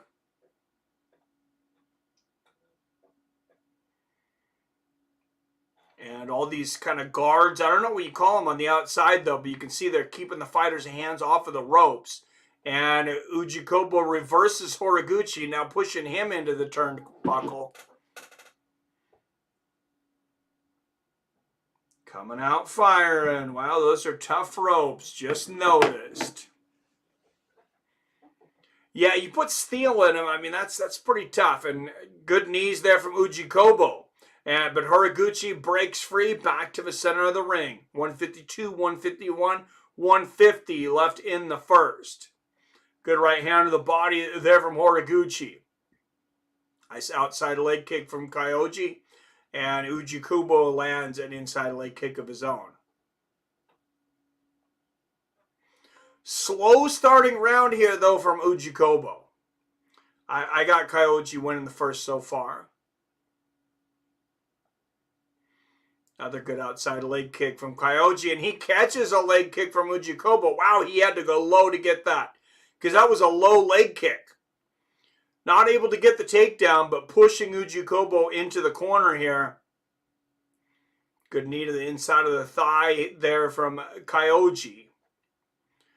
Ogikubo's got to be careful. I don't know what... I know 12-6 elbows are legal. Knees and stomps to the head of a down opponent are legal. I don't know about hits to the back of the head. Couple of good jumping knees to the body there from Kyoji in the corner. Back to the center of the ring. Good defense there from Horiguchi getting out of the way of that combination. 45 seconds left in the first. Oh, nice little right uppercut there from Horiguchi.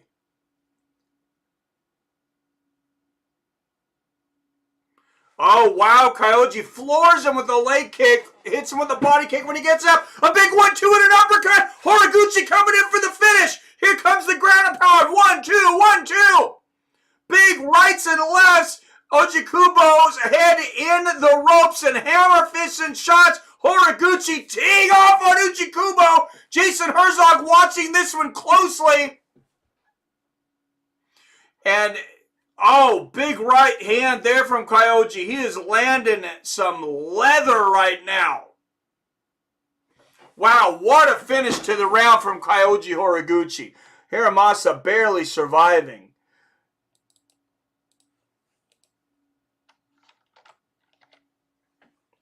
I wonder if the deal was, we'll have this in Japan, but we want our ref Jason Herzog. I wonder if that's why he's the ref for every single one of these fights. I'm just speculating. I mean, honestly, that could have been a 10-8. That was very close to a 10-8. I think Bellator is a bit tougher than Rizin, but I don't watch much Rizin to be fair. Calf kicks on point from Horiguchi. Yep, I had this all wrong, man. Bellator wrecking the competition. Grew up in a trailer, never a dull moment. Yeah, I grew up in a trailer park. If you guys watch Trailer Park Boys, I mean, the trailer park that I grew up in, the people were not as crazy. The trailers were in a similar state of... Definitely in a similar state. So Rope Guardians might catch a punch in the face tonight, right? I think Bellator... Oh, sorry. Everyone is getting it tonight. Yeah, might be a clean sweep for Bellator tonight. Good outside leg kick from Horiguchi. 448, 47, 46, 45. Good body kick from Kyoji. Oh! Horiguchi playing the Matador. Ogikubo misses with a big shot. Horiguchi's not there, and Ogikubo ends up on the ground for a moment. Good knees to the back of the thighs here from Horiguchi in the corner. Ogikubo down on one knee, but Horiguchi's got the body lock. Could we see a belly-to-back suplex here?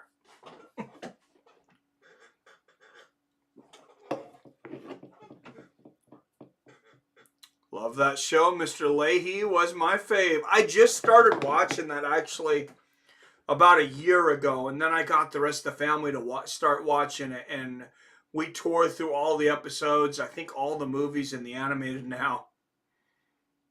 And Horiguchi just staying busy with the knees. Oh, what a slam from Kyoji.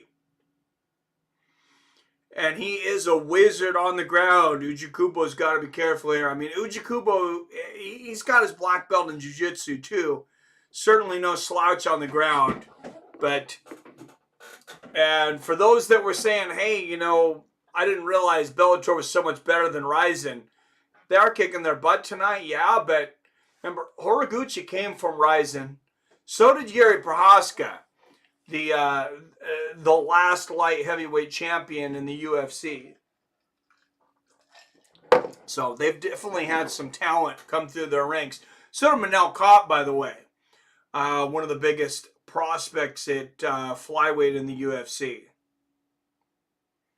Rizin never concentrate on lighter weight divisions. They're light, heavy, and heavyweight are more competitive.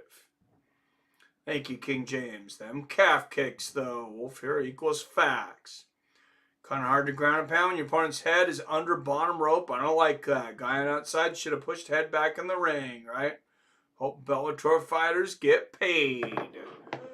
Yeah, they actually, a lot of them make more than their UFC counterparts. So when Bellator, for your top guys, they get paid pretty well.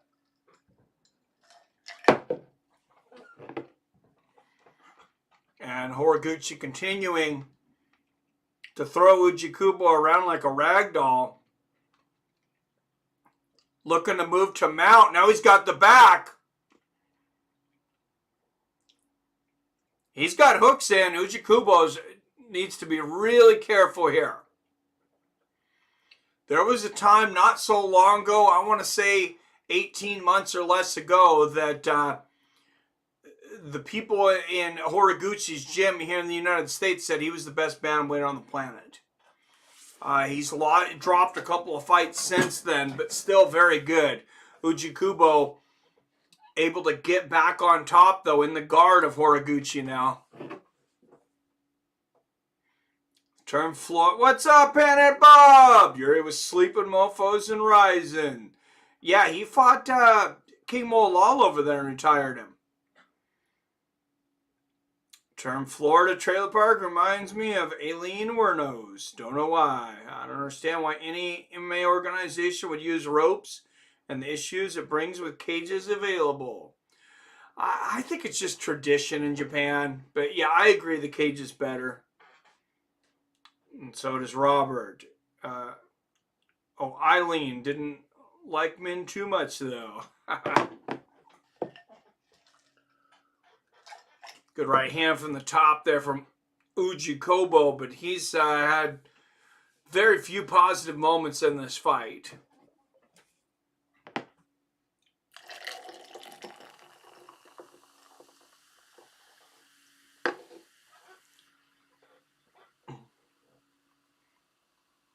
Horiguchi working a little ground and pound, but from the bottom here. He's got to make sure with that last fight, he's really got to make sure that Ogikubo doesn't still around here. Even though I feel like Horiguchi has a big lead for this second round, but good elbow from the top there from Ogikubo. Kyoji Horiguchi, Kuchiku. All right, through two, I have it 18, Kyoji Horiguchi.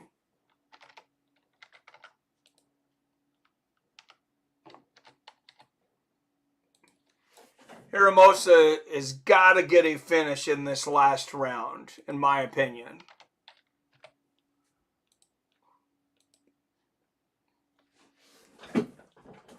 Oh, sorry, I didn't transition over before. It should have said round two and should have had the scores from the first round. And Hiramosa in his corner.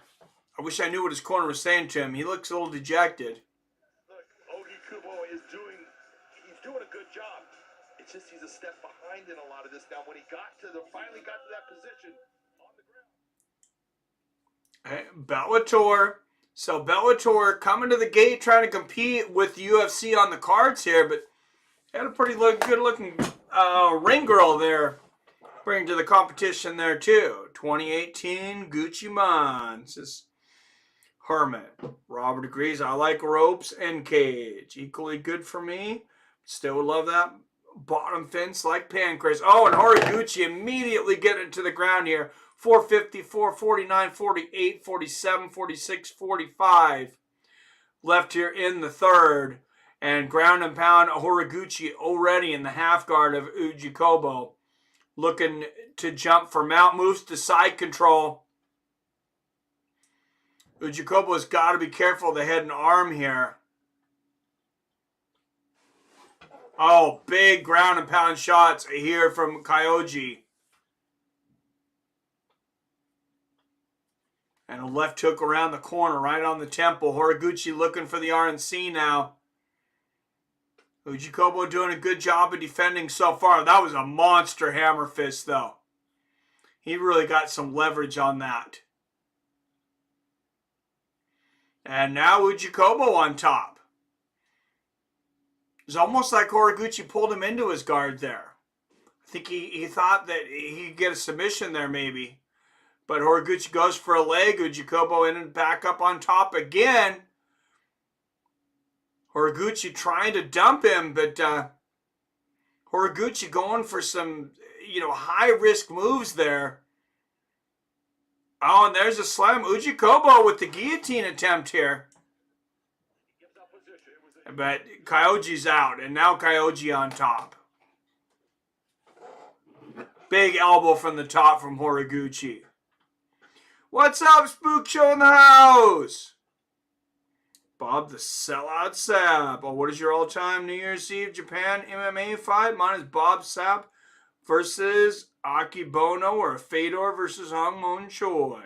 Yeah, that'd be mine is Fedor and Hung Moon Choi, man. Bob Sapp, any one of his fights. Gotta find where to watch this. Hold on. It's on Showtime, brother. How the hell did he survive that? What a chin. Sweet chin music. Bob Sapp, the type of guy who would throw a fight against a corpse that's been buried in a pyramid for 1,000 years. Ogikubo has no legs left and Hori just stronger.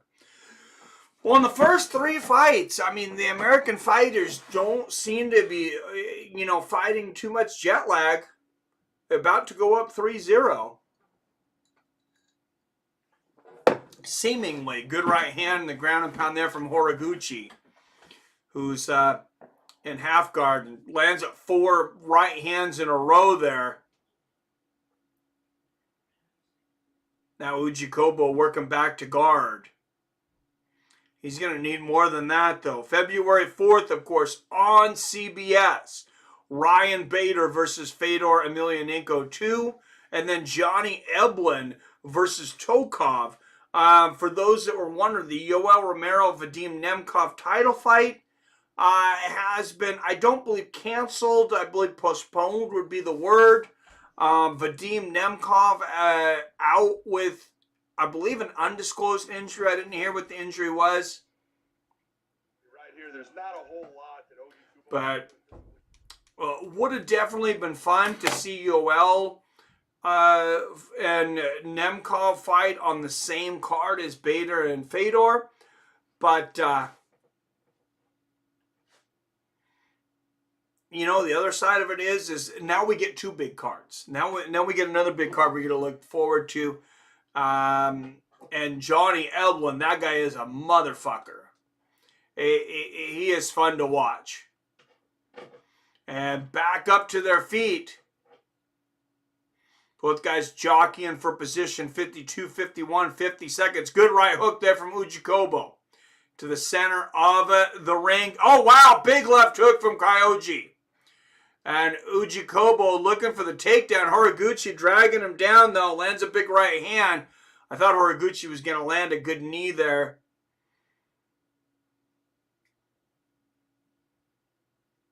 Oh, man. Ogikubo, man, he is bleeding through the mat right now. Bottle leaking blood now. Yeah, CBS Wolf here. Oh, and Ogikubo temporarily gets back to standing. Kyoji with the body lock. Ogikubo working his way to the ropes. And Horiguchi swings him to the ground. And that's going to be the end of it. Easy queen sweep, in my opinion, for Horiguchi. 30-27, possible 10-8 in that first round, to be honest.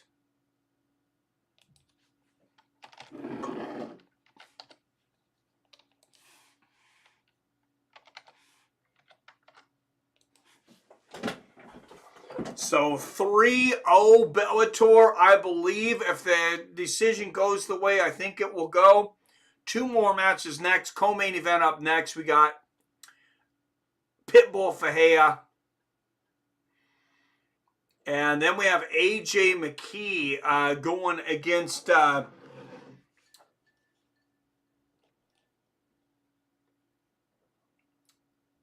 Souza in the main event. Roberto Satoshi Souza might be the best lightweight jiu-jitsu artist on the planet. That's definitely one to look forward to. Kyoji gets the first nod. And there it is, gets the second. So there it is, unanimous decision. No surprise there. Kyoji Horiguchi getting it done. Damn, Nemkov is a beast too. He looked unbeatable against Corey. Glad the fight is still on though. Yeah, he is. Like UFC on ABC. Oh, so Paramount just straight bought Showtime, or they're just trying to do the ESPN ABC type thing? I believe so. It's all the same company, just like ESPN and ABC is the same company. Showtime's under the Paramount umbrella, which is all under the Viacom umbrella. And you see both guys at their belts, champion versus champion.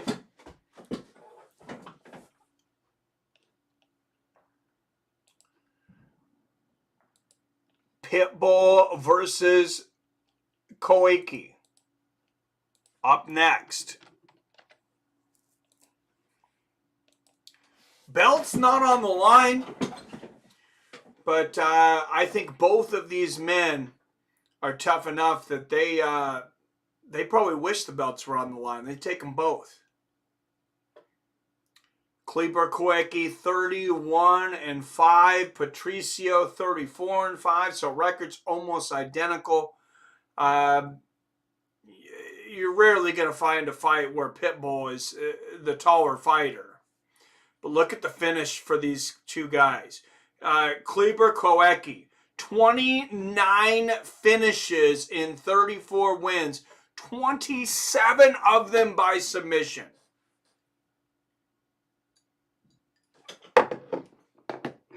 Wait, did I get that right, or was that knockout? I gotta rewind that. That doesn't sound right. Yes, 27 submissions. The Rizin featherweight champion against the Bellator featherweight champion.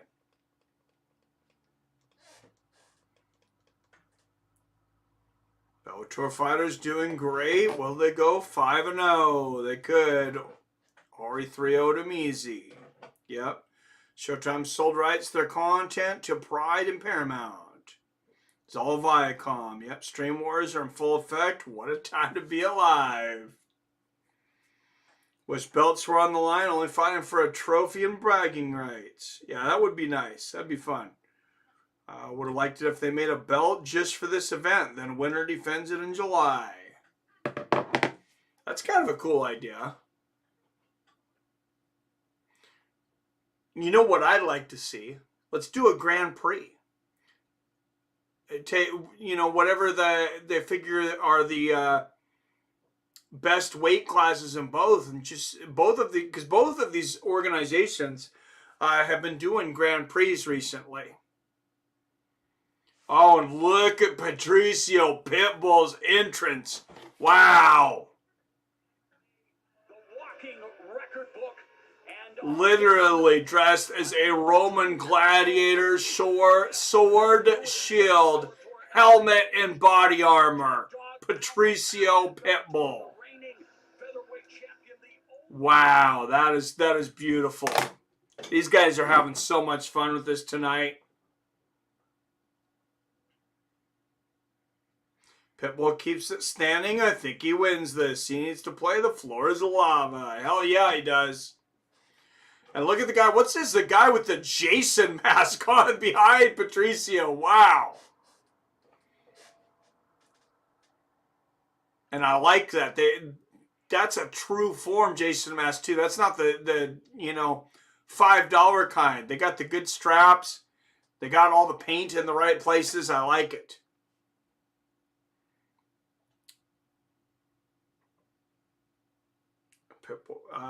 Sounds good, Herman. I could have got down with that. Yeah, me too. It's right. My top 6 organizations.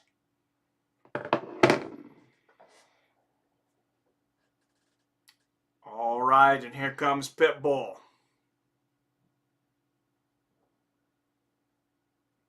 Jason Voorhees behind him. All right, I am 3-time Bellator featherweight world champion, former Bellator lightweight world champion. Of course, he defeated the great Michael Chandler over there in Bellator, who's now in UFC. And the Jason mask is his cut man. Yes, I'd like to see Rizin versus Bellator versus UFC personally. That'd be nice. World Cup this year, World Baseball Classic in March. Need an MMA World Cup or put it in the Olympics. Yeah, let's get the World Cup because I don't want it to go to the Olympics because it ruined judo and jiu-jitsu when they went to the Olympics. I know MMA is a professional sport, so it probably wouldn't happen, but all right, guys, I'm going to go grab a quick beer so I can drink with you guys.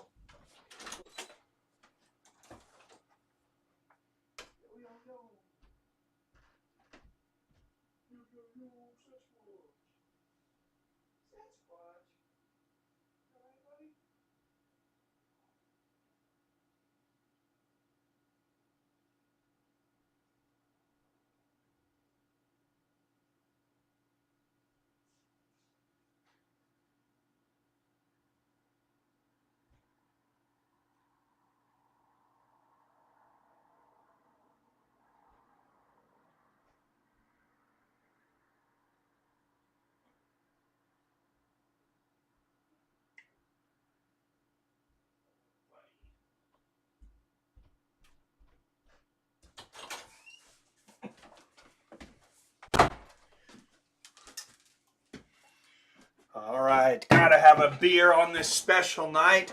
Thank you guys so much for the donations, the holiday gifts. $165 in donations tonight. Cheers.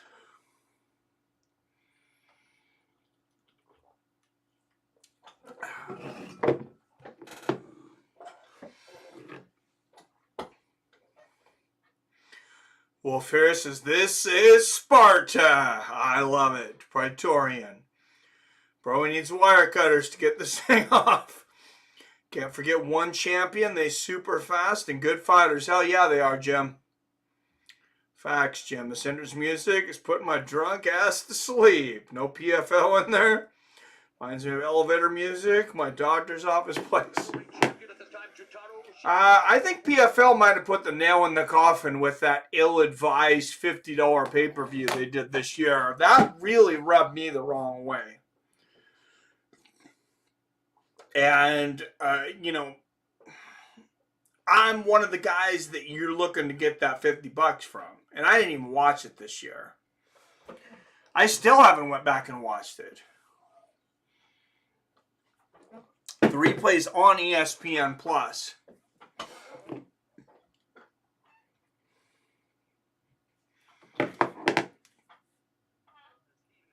Your dentist office plays elevator music, Robert? You need to find a better dentist. Mine plays only Pantera and Megadeth. Full blast. Entire time they're drilling. 5 minutes alone.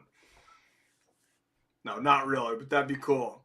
Yeah, and Kayla losing to... Yeah, I am going to have to go back and eventually watch that because that amazes me. I mean, I always knew Larissa Pacheco was, you know, she was the second best woman over there in Bellator, PFL, without a doubt. But, I mean, I thought the gap was pretty large. Kayla had already beaten her twice, so maybe she came in too confident. I don't know.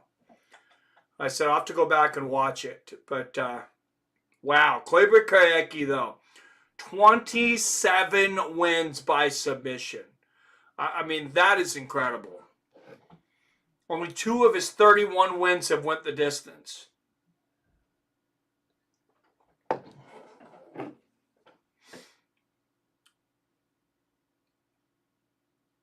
That would epic. No more head trip. Thought Kayla won. No, Kayla lost, man. Kayla lost the $1 million fight this year. Larissa Pacheco ended up with $1 million.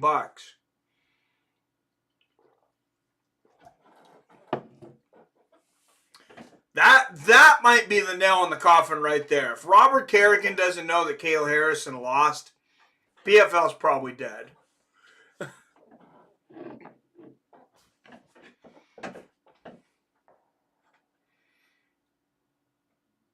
Or do you mean it went to decision and you thought Kayla should have got it?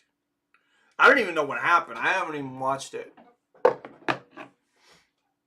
Far Beyond Driven. Yes. Soccer kicks or rampage slam. Please, MMA gods. Oh, no, I watched it. I think she won. I know how to judge a fight. I know you do, man. Far Beyond Drilling. I like it.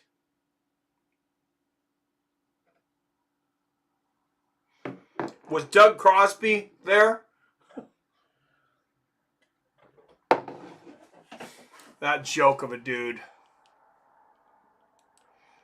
I like Chael Sonnen, but what was he thinking having that guy on his podcast? Come on, man.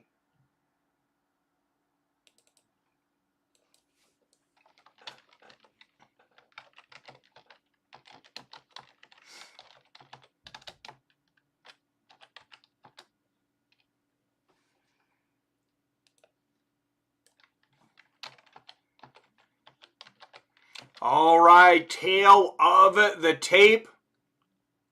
Oh, they have the tail of the tape up for Kyoji and Hiramasa, so that's the wrong tail of the tape. Get it together, Showtime! Paying $2 a month for this right now. I'm paying more than $2 a month because I've had it for a minute. But...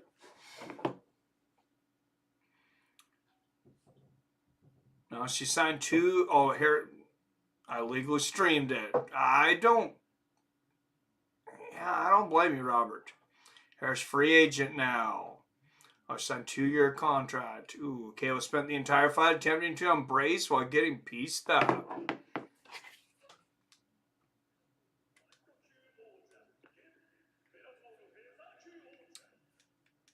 All right, first out of the blue corner with a record of 35-6, notable wins over AJ Mckee, Michael Chandler, Adam Borix, Juan Archuleta, 2 wins each over Emmanuel Sanchez and Daniel Weichel, and a victory over Pat Curran. He is the former Bellator lightweight champion and the current reigning, defending Bellator featherweight champion, Patricio Pitbull Freire. Had Kayla on a multi-leg parlay, could have cashed out for like $150, but I let her ride and got burned. Ooh, that sucks. I don't blame you. I can't say I wouldn't have let it ride too, though. Who would have thought? All right, and out of the red corner, with a record of 31-5, 29 wins by finish, 27 of them by submission, presenting the reigning, defending, Rizin featherweight champion, Kleber Koecki.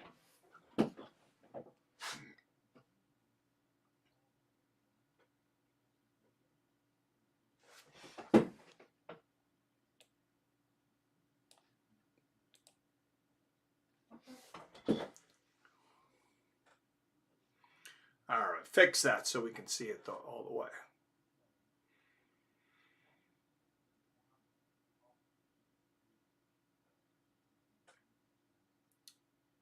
All right, Pitbull Koecki. Can Rizin put one on the board, or will Bellator go up 4-0? A touch of gloves, and here we go.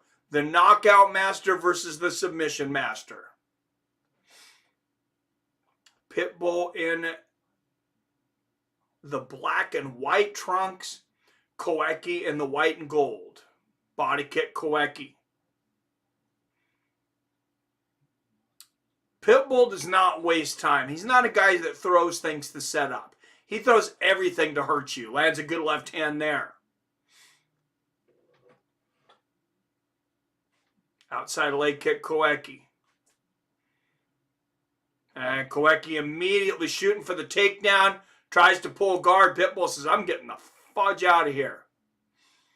And Koecki continuing to try to drag Pitbull to the ground, but Patricio escapes. He's got Koecki in the corner, though. He's got to be careful. Koecki's got to be careful. Good body kick there from Koecki. An outside leg kick from Kleber.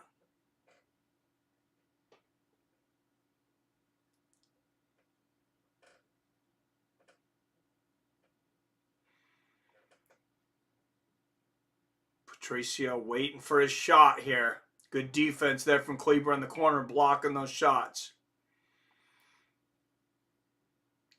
Body kick there from Koecki. Right hand to the body from Pitbull. Outside leg kick, Koecki. There's a big right hand on the chin from Patricio. And Koecki again goes for a sloppy takedown. He's got to be careful against Patricio. Good right hand there from Pitbull. Koecki wants nothing more than to drag this to the ground. Owen goes for a throw there. Pitbull throws to himself and kicks him on the ground here. Oh, Pitbull says, I'm gonna move in here. Yeah, I would be careful about jumping in on a guy who's got 27 submissions and 31 wins.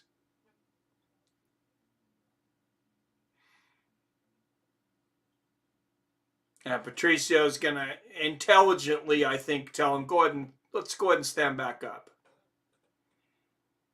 2:37, 36, 35 left in the first. Push kick to the body lands for Kleber. And the outside leg kick. Nothing real hard here from Kleber. Body kick to the left side there. Oh, Patricio catches the right body kick that time, though.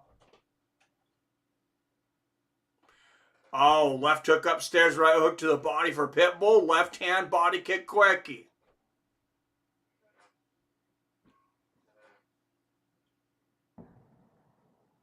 Close first round, I think, so far, though. Good inside leg kick there from Pitbull. Left hand, Koeki. Oh, nice right hand from Pitbull. And they exchange left hands. Good outside leg kick from Koeki, who might be winning this first round. Good front push kick to the body and another outside leg kick from Koeki. Oh, there's the 1-2 from Pitbull. Good defense from Pitbull, blocking the punches up top. Outside leg kick gets in for Kleber. Left hand lands for Pitbull. Oh, Pitbull checked that one. Lands a left hand of his own up top. Body kick Koeki.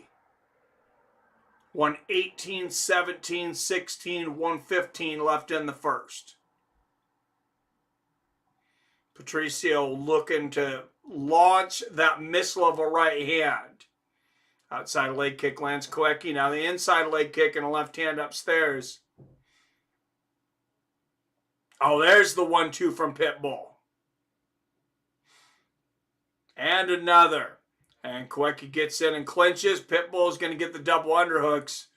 Just make sure that he is not taken down. Good knee to the body there from Koeki. And an elbow in the clinch. 40, 39, 38, 37, 36, 35 seconds left in the first. And Koeki keeps lining himself up in that corner, though. That just seems like eventual suicide. Good outside leg kick from Pitbull. Koeki lands a little push kick to the face. That got through. Didn't have a lot on it. Good outside leg kick there from Koeki. He keeps throwing that face kick up, though. Good outside leg kick there from Koeki. Oh, what an Ichimata throw from Koeki. Pitbull right back to his feet, though. Lands a combination. Good body kick from Koeki and a right hand. Great first round from Kleber Koeki. 10-9 Kleber.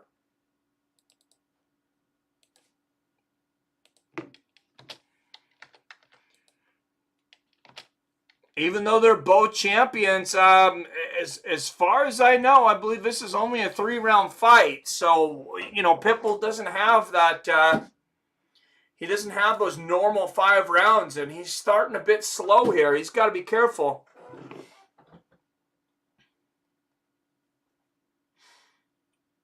$27 subs is bonkers. Hell yeah, it is. Pitbull always repping for us short people. Let's go. Never seen Pitbulls or AJ hesitant in a fight until they fought each other. I agree. I like these rules. That King James, save man, that second fight was different. Love to see a rubber match. Me too. Greg and Robert say 10-9 Pitbull. I actually gave it to Kleber. So split decision on mine. With mine, though. Hermit says 10-9 as well. Almost didn't make it. I'm drunk cooking right now in a wood stove. What's up? Happy New Year, Phil D. All right, a touch of gloves, and here we go, round 2.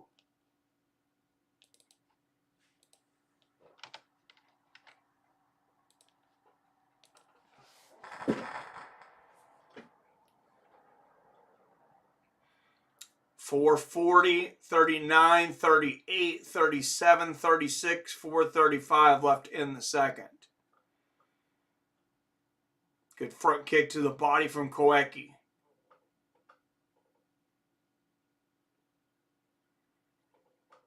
Patricio looking to line Kleber up in that corner. And Kleber, he seems to know what he's doing. He keeps on going back to that corner. Eats an outside leg kick from Pitbull. Kleber does a good job with those push kicks, keeping Pitbull at a distance, though. You can tell he definitely game planned for Pitbull. For his style, Pitbull has such a short reach, but he always does a really good job of closing that reach. Kleber's done a good job of keeping him on the outside.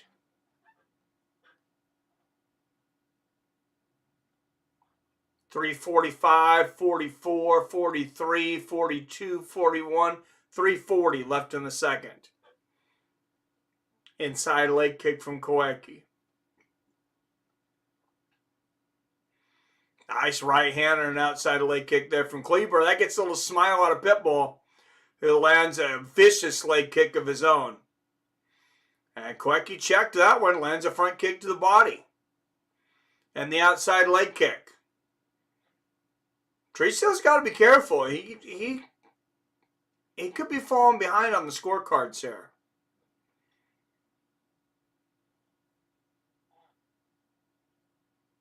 Good inside leg kick there from Pitbull. Queckie lands to the outside. Good left hook there from Patricio, blocking everything Queckie's sending his way. There's a right hand from Pitbull. That gets a smile from Queckie. And push kick to the body from Kleber. Oh, push kick to the face from Kleber. But Pitbull lands another leg kick.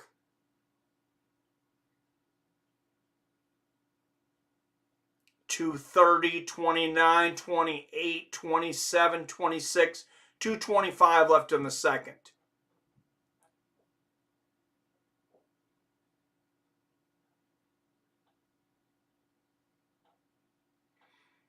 Good inside leg kick from Queckie. Pitbull answers one of his own. There's a 1-2 from Patricio.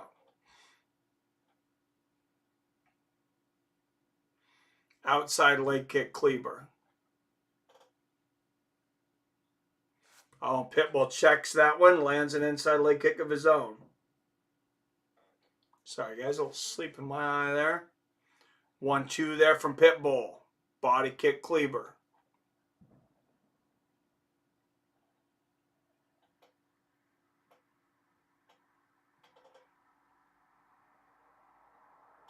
Good outside leg kick there from Queckie. I thought he might get trapped in the corner there, but he did a good job fighting his way out. Good combination there from Pitbull. And Phil D. Roll with the super chat. Thank you, Phil. I don't have all my regular graphics up because I had to erase everything, but I've been putting the super chatters, all the donations up on the board here.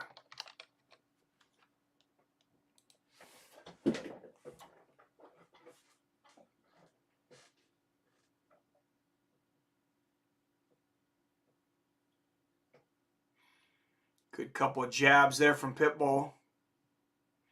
$167 on the night here, I think, now. So thank you very much, guys. Good inside leg kick there from Queckie, but a good right hook from Pitbull. He finally connects. He smells blood. Outside leg kick from Kleber. Oh, head kick from Kleber. Kleber's got a bad cut above that left eye, though. Good jab there from Pitbull. And another.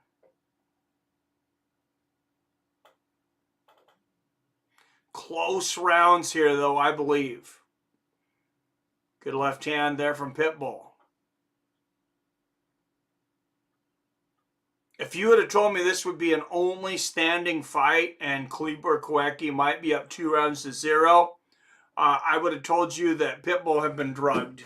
But I think that's where we're at. Supposed to be the all-stars from both promotion. You tell me they couldn't go 5 rounds? Yeah, they need to, man. And new Bellator signing, signed Sarah McMahon, 13-6, former UFC World Title Challenger. I don't think that's the biggest signing, but that women's featherweight division, not real deep. So, there you go.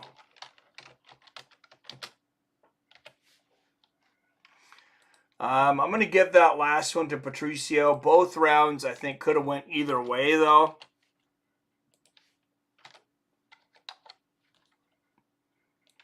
So I got a 19-19 going into the third. Robert also has a... Oh!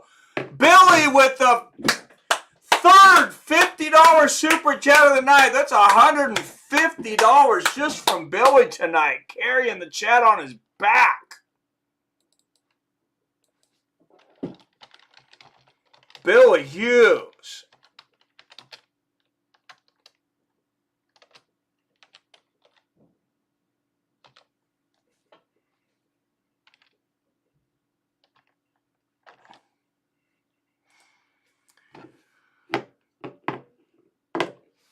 $150. Let's cross over 200. Someone donate 20 to get Mike over 223 for 2023.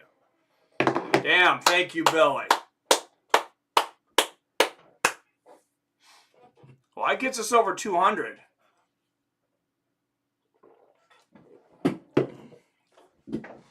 All right, Koecki on his back. Damn, man, really appreciate you, brother. Thought Cat was retired, #1 featherweight in Bellator. Yeah, she should be fighting Cyborg soon. They've tried to set that fight up. No belts on the line, just bragging rights for fighters and organization.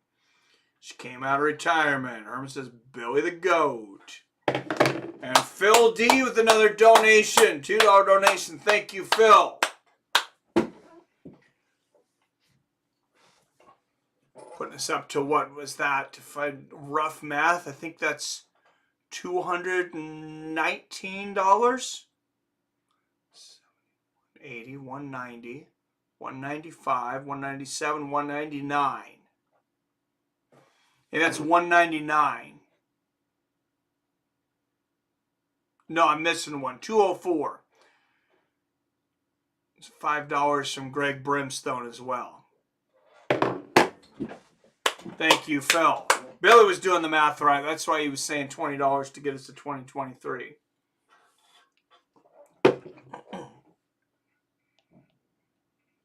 And Pitbull landing kicks to the legs on the ground here. Koecki trying to draw Pitbull down to the ground, and Pitbull just continuing to kick the legs here on the ground. Herzog's going to stand him up. I'm kind of surprised he waited that long.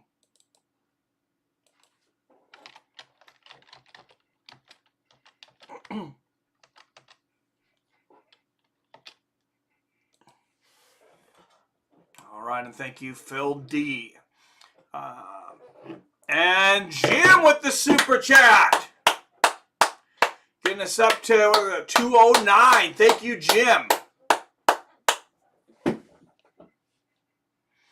And there's a takedown from Koecki, and he's in the half guard of Pitbull. Pitbull's got to be very careful right now.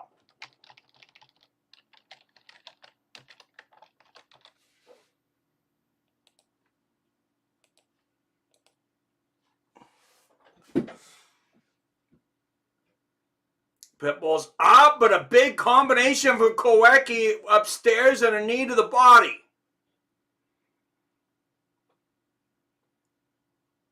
Good body kick, good right hand from Pitbull, who may need a finish here. Oh, good left hand and a left hook there from Koecki. Right hand gets through for Pitbull, but then a combination from Koecki. Oh, look at the slam from Pitbull.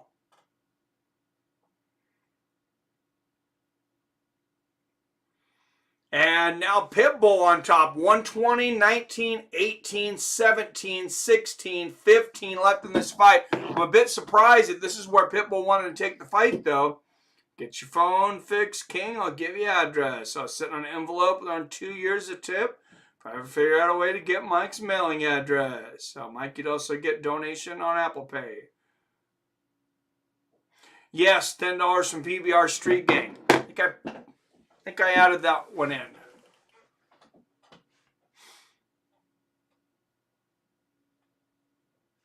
believe we're at 204. Or 206 with Phil's for the night. F yeah, my air fried wings are done just in time for the main event. Oh, that sounds good, Herman.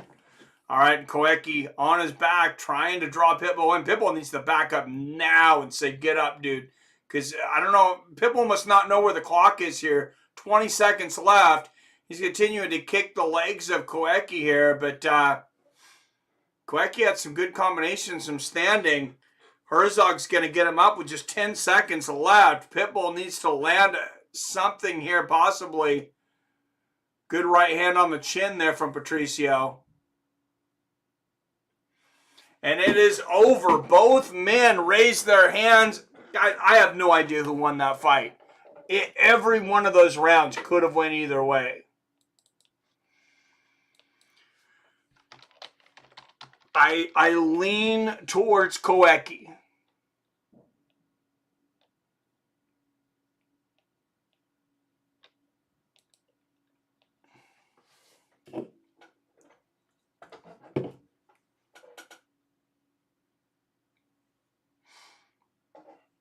Just count it. Yeah, well over $200. Thank you, King James. Well, yeah, just 150 with Billy. And then 10 for PBR, 20, 30, 80, 90. Yeah.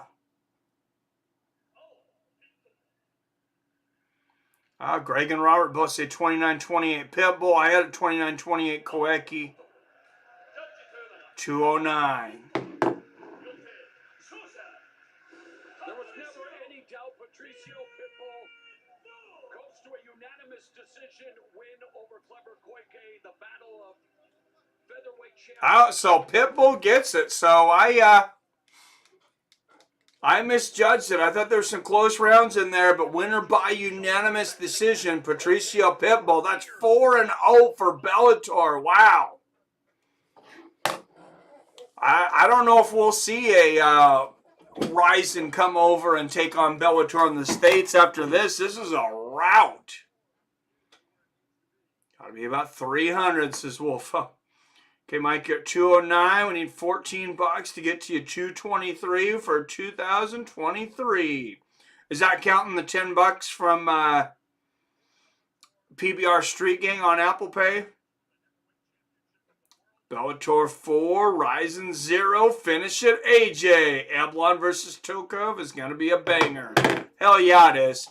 I got Tokov in that, actually. Tokov that guy's destructive. Johnny Eblin is very good, though, and he gets better every time he goes out. So,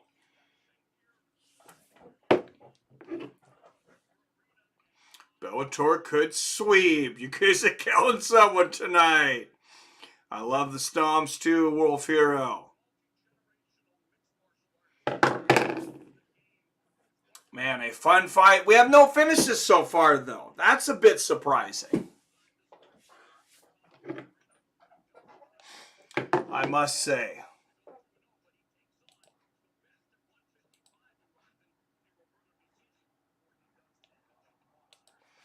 All right, AJ Mckee, Roberto Souza up next. AJ Mckee 19-1 with the one controversial loss. Roberto Satoshi Souza 14-1.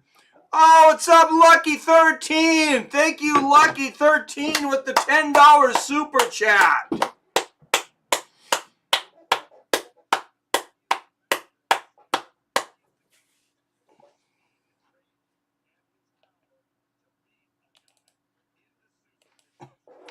Thank you, thank you.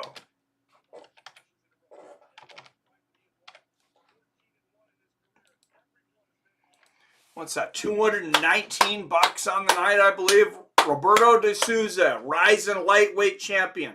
14-1, 10 subs, 4 knockouts, all finishes, 12 of them in the first round. He is on a 5-fight win streak. This is a tough fight for AJ. How about Bellator versus Eagle FC next? That's an interesting one. Yeah, let's go Lucky. Yep, that would be good, Billy. Lucky 13.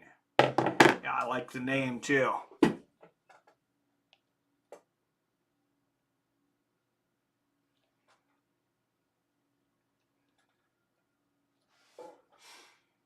All right, first down to the ring will be Bellator's represent. Oh, and look at that. Phil gets us there with the $5 super chat. Phil D. Roll is rolling.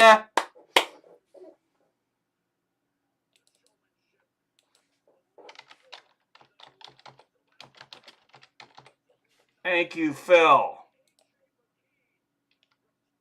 Oh my goodness, this might be the best costume of the night, the samurai. AJ Mckee has an entire samurai outfit, and I think he got everything right. He's got the samurai sword. Guys, I have goosebumps. This is awesome. Former Bellator featherweight champion.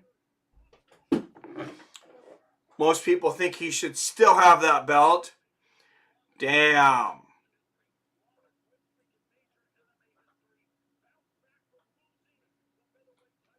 Wow. I mean, this is worth the price of admission for the costumes tonight. That is beautiful. Dana had the balls to challenge one. Wish any organization would try. Yeah, I don't think Dana says he's not doing promotion. He was honest. He goes, "What do I have to gain?" And we all know nothing. I mean, UFC's, they rule the MMA world. Everybody else is, number 2, number 3, number 4, number 5.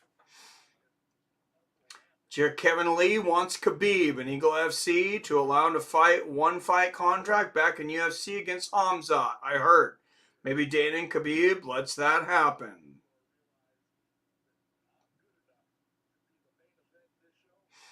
Yeah, that would be great. I see, why not? Why not?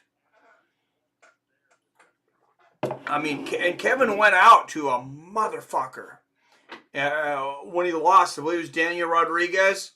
Everybody didn't know how good Daniel Rodriguez was at the time. They know now. Cheers, I'm about 8 out of 10 Leahy drunk.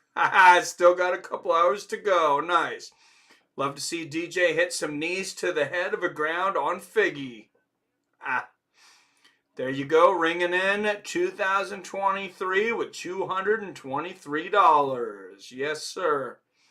Yeah, I heard that Rob would be interesting. But Kevin Lee gasses quick. This is true. Cheers.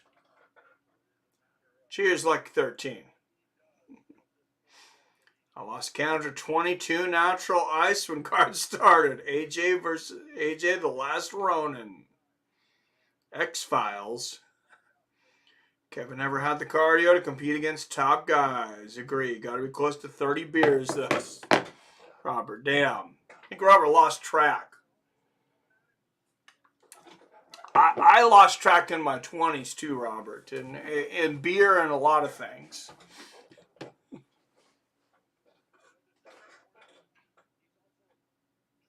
Lost track of my life, lost track of my car into a telephone pole. Oh, that's a whole nother thing.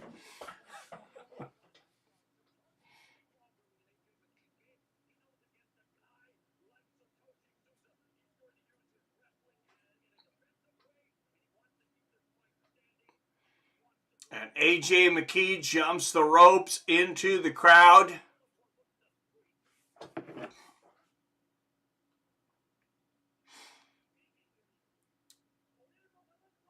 Oh, never said Kevin wouldn't get destroyed. Hey, let him have it, though. AJ, the Gahin Samurai. Natty Ice, Robert, that's old school. Been through an 18-pack of Labatt's. Onto the spare 12 of Molson. Been going hard since noon. I'm slacking. Nice. Only third, Robert. He's slowing down.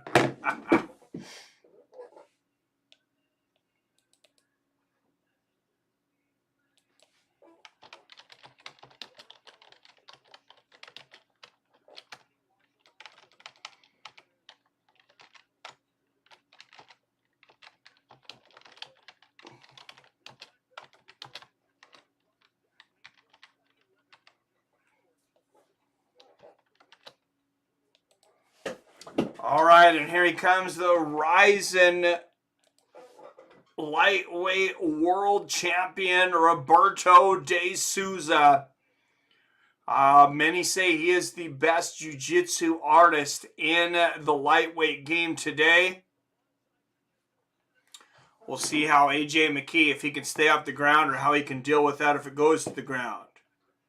So this is now the top 2 donation stream of all time. Well done, fam. Yes, thank you. I'm on my 16th joint, though. Damn.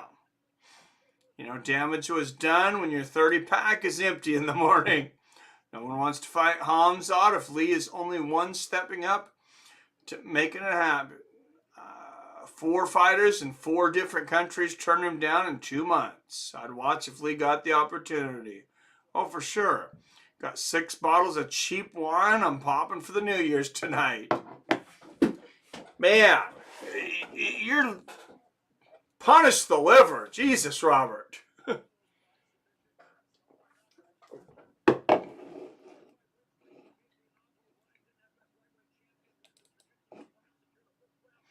Save something for the rest of us. I'll find Hamza right now. Phil really is drunk. Shoot, I think I already smoked a quarter of weed today as well, as long as he pays for the hospital / funeral costs. Oh my.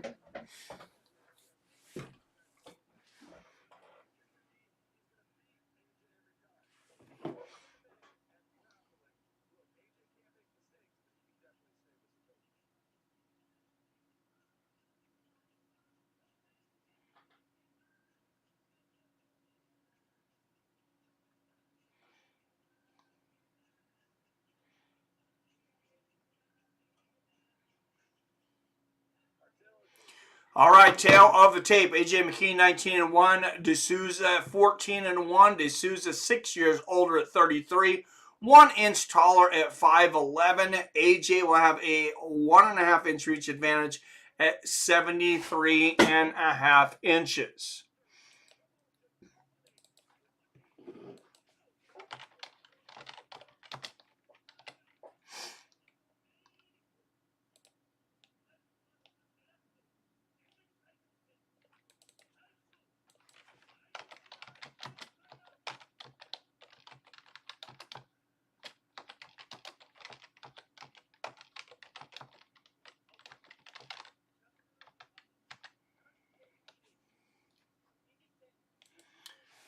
All right.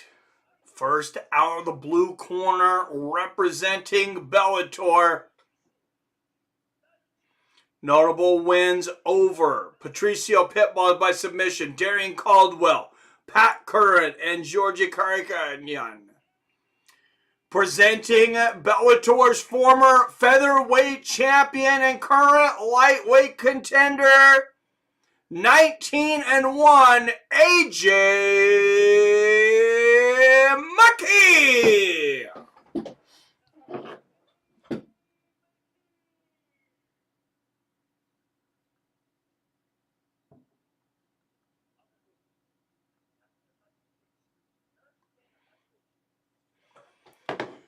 And out of the red corner, 14-1, all 14 wins coming by way of finish with 10 by submission and 4 knockouts.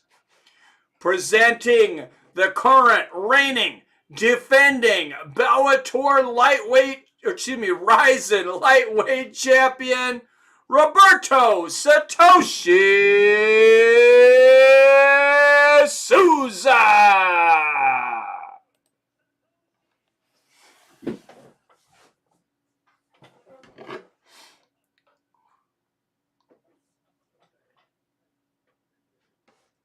Hamza could choke me out for $25K.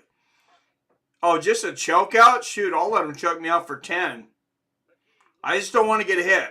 I need at least 25 to get hit. Yeah, and all hospital bills paid. Fine, you're speaking my language now. So who has everyone got in the main? I'll take AJ by TKO. I'll take AJ. One more for the road. Thank you, Phil D. Roll. Bringing it up to 225. Thank you, Phil.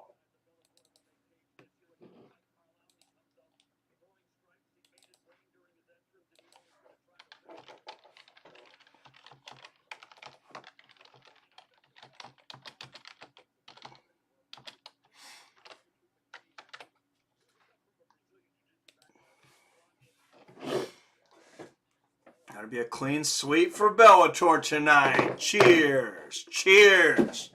America! Although I'm drinking German beer, but all right. And it is Mckee with the takedown here on top of Souza. Now, the one fight AJ Mckee lost is when he lost his aggression in that second fight against Pitbull. Good elbow there from Mckee. Souza working on the ground. Mckee's got to be careful down here.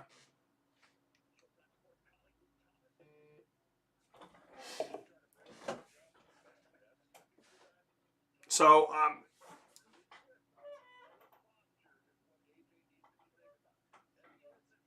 So just to point out, of course, our head kicks, which means, you know, of course, up kicks to a downed opponent, which I always thought was a stupid rule anyways, are legal. Good hammer fist there from AJ.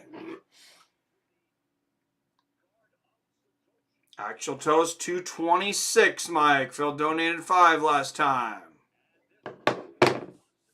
Oh, sweet. All right, 226. Thank you.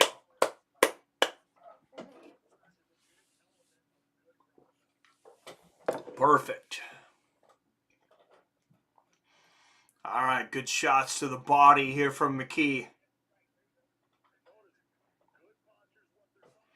I'm trying to figure out what I'm going to do after this. Is there any? There's no New Year's movies out there, is there? I should feel like kind of a loser, I guess, asking that, because I guess you're supposed to be out like partying in like real life with people. I don't know.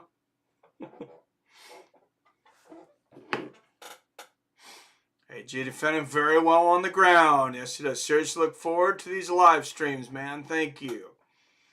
Hey, I definitely look forward to them too. Thank you, Phil. Yeah, AJ doing a good job here. Oh, AJ looking for a guillotine there, and Souza pulls him into his guard. AJ looking to shock the world and submit the submission artist. AJ's always had great ground defense. The dude is just a wizard. Good combination there from AJ on the ground. And oh, Souza digging for a triangle though. Mckee's got to be careful here. Oh, Mckee slams Souza's head into the turnbuckle there. Good thing that's got some padding. Souza looking for a triangle here. AJ being careful. Doesn't look like he cares to escape here on the ground, though. He's not really trying to stand up. Nice elbow gets through. And a right hand for Mckee. I mean, I know he's got great submission defense, but Souza's finished every single fight win he's had. Only lost once ever.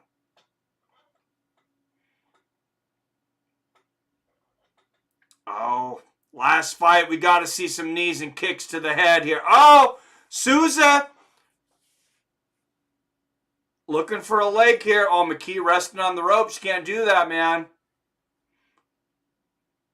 Good shot from below there from Souza.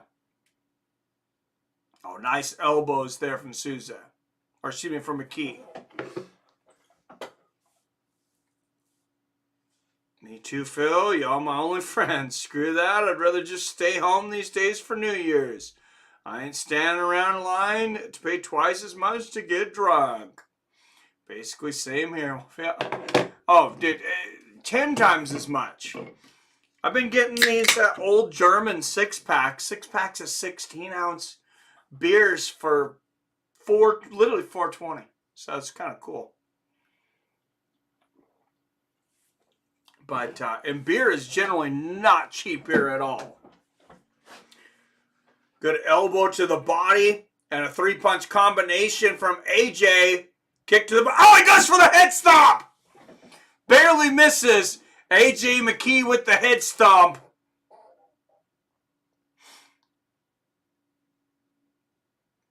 You can tell AJ came to send a message tonight. He had no qualms about going to the ground with a submission artist.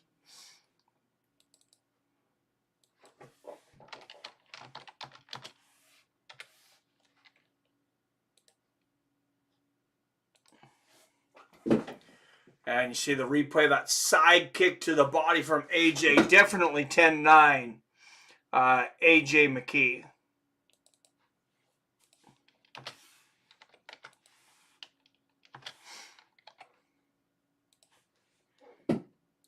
Beautiful round.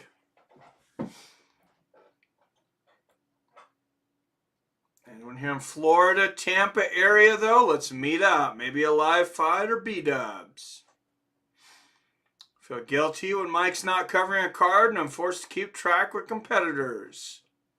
I feel guilty if I ever have to miss a card. Love the ringside people. Herman says AJ 10-9. I'm biased, James.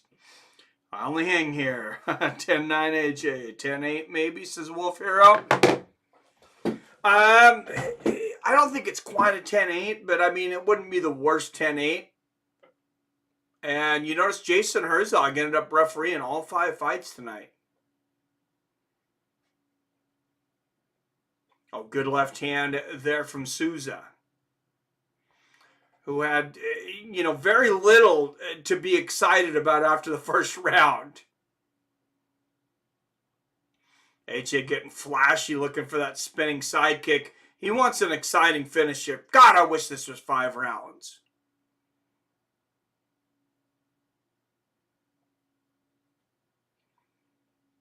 .420 left here in the second. 19, 18, 17, 16, 15. Good left hand there from AJ. AJ Mckee looking on point. Oh, good right hook from Souza, backing up though. Nice left hook from Mckee. Souza going for the head kick over the head of AJ. Good 1-2 from Roberto. Nice check right hook from Mckee though. And the left body kick. There's the flying knee on a 1-2. AJ Mckee putting on a clinic. The side kick to the body. And a cut above the right eye of Roberto de Souza.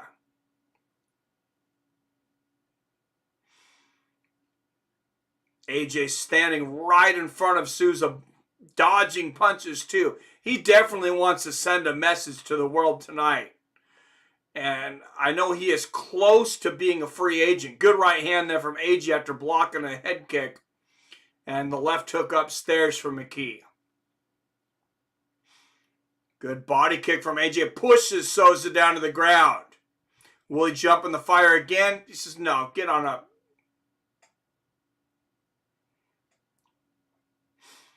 And Souza shooting for the takedown up against the fence. Good luck taking AJ down when he doesn't want to go down. I don't care who you are. Oh, and AJ rolls him to get back up on top, grabbing a leg, lands an elbow, but now Souza's got the back, and he's got hooks in. AJ Mckee in a world of trouble. Roberto de Souza has finished all but 2 of his fights by submission. The 2 he hasn't finished by submission were by knockout, and he has Mckee straight up. He's got hooks in. He's got a great angle here. And AJ Mckee is in danger of being finished for the first time in his MMA career.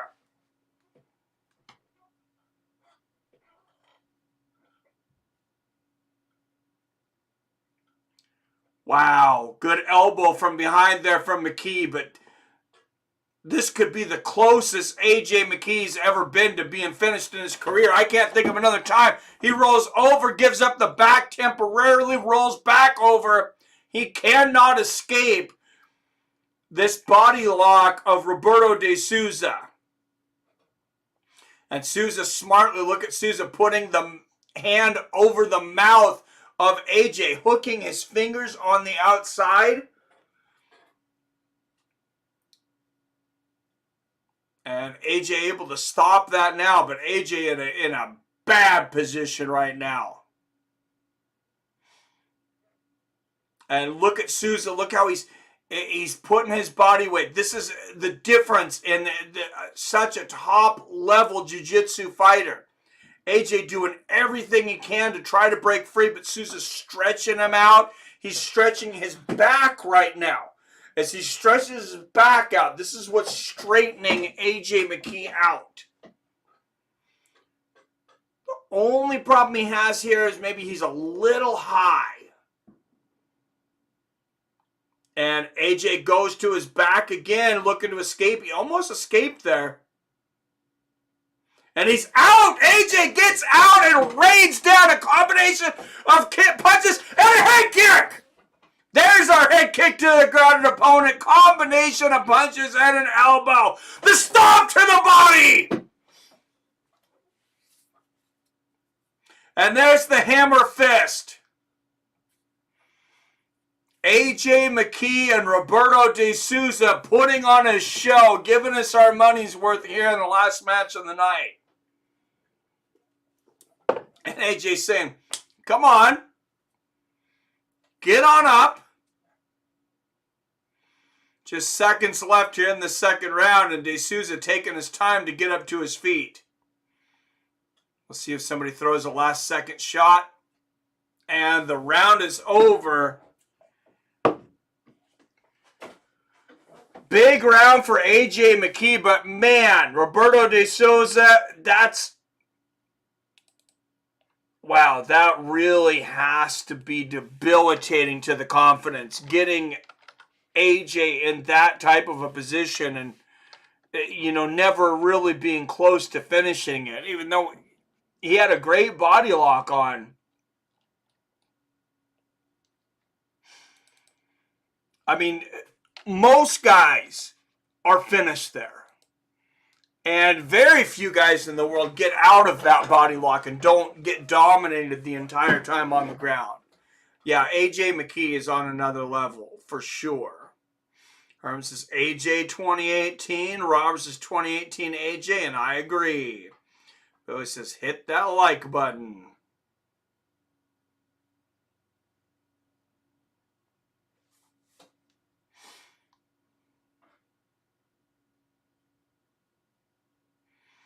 Yes, thank you. Oh, you guys are on it. 24 watching, 27 likes.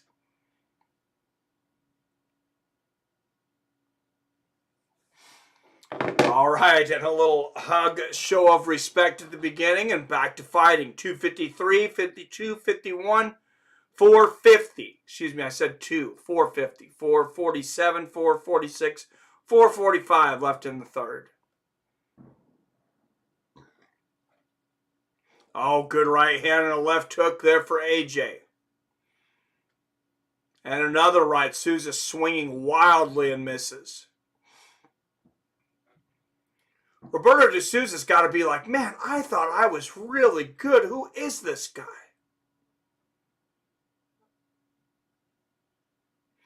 And De Souza going for another takedown, looking for the single leg, and AJ collapses on him.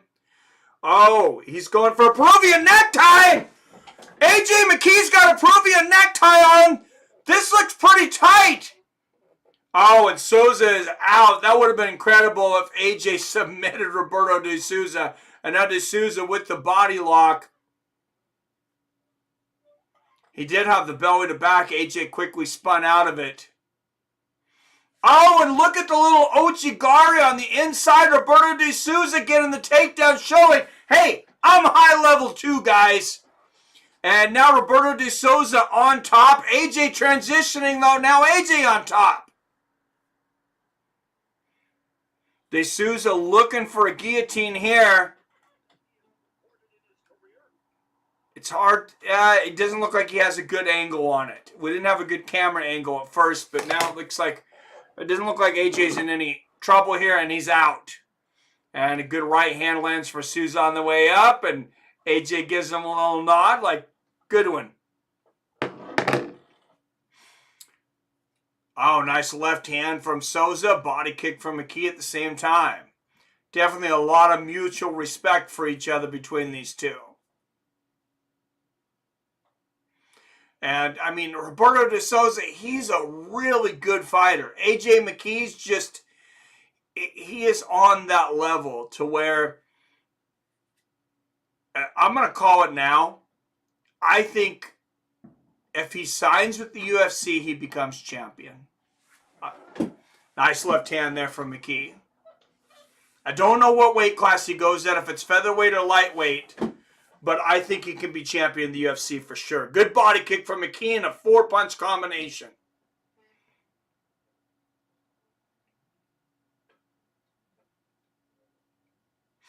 And De Souza shooting again. Great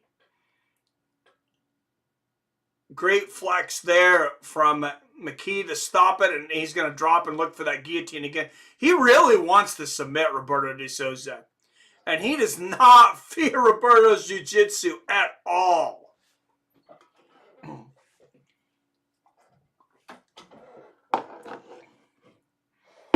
Oh, a couple of nice shots on the ground here from Roberto. And, I mean, Roberto, he's having his moments here and there. You can tell he's a great fighter. He's just up there against, I mean, one of the best pound-for-pound fighters in the world. And A.J. Mckee.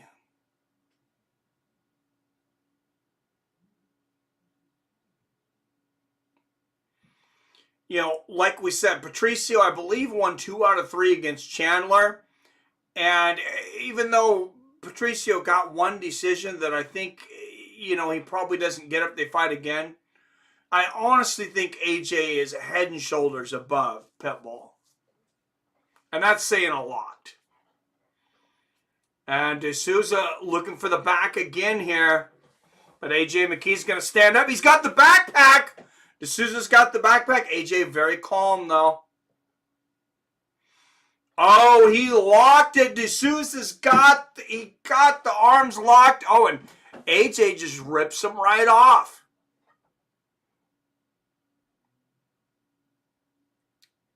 Wow. Yeah, that's the product of having a great father that was a fighter before him. I mean, you know, his father, A.J. McKee Sr., is and was an absolute stud as a fighter. His son even better. Oh, and McKee flips and to try to get out of this. Souza's got the body lock again, though, with seconds left.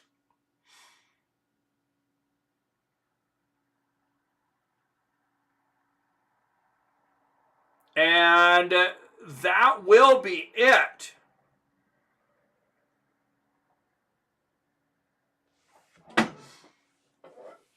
$30-27, and Roberto knows it. He knows it. He kind of fell down and like, man, damn.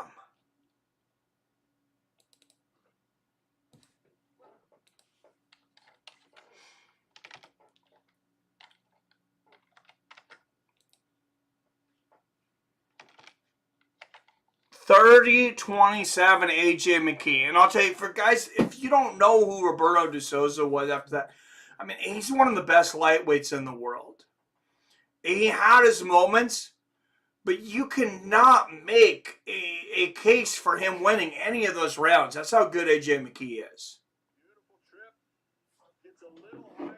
He did get a nice little Ochiguri there. You know, he got AJ in a couple of situations where he would have submitted most guys. AJ hurt him with that kick to the liver. I agree. Man, that was almost Souza if he could have kept the control, but AJ capped it off after the escape. He should have no problem getting in a $1+ million a fight with UFC. Yeah, if UFC wants him, they better be ready to pay. Roberts 30-27 AJ. I agree. Bellator dominates. Rizin, Scott Coker should get in ring.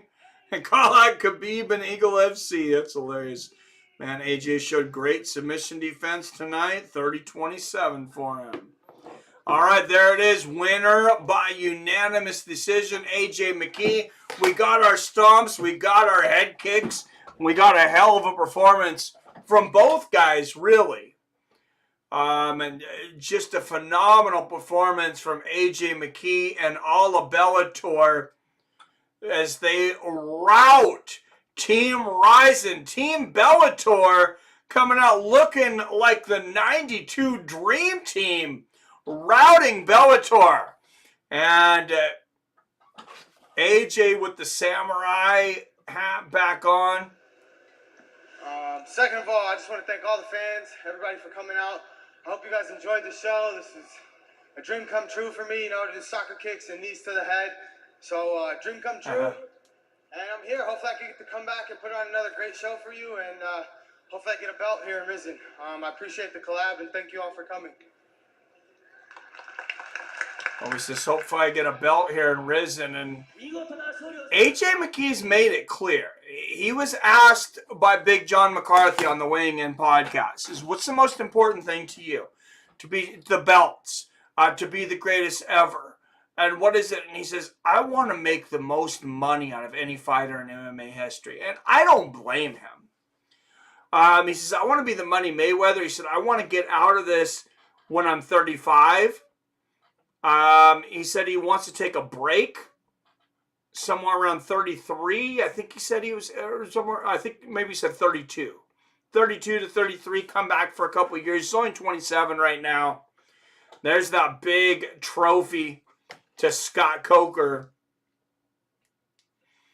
Those big giant trophies, legendary in Pride, and that is awesome. You got Juan Archuleta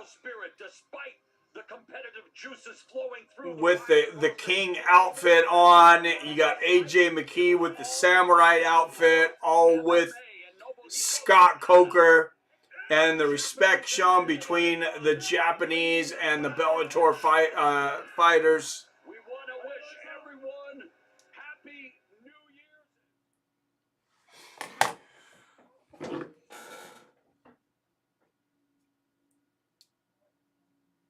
Dude, Bellator versus Eagle would be cool. Bellator.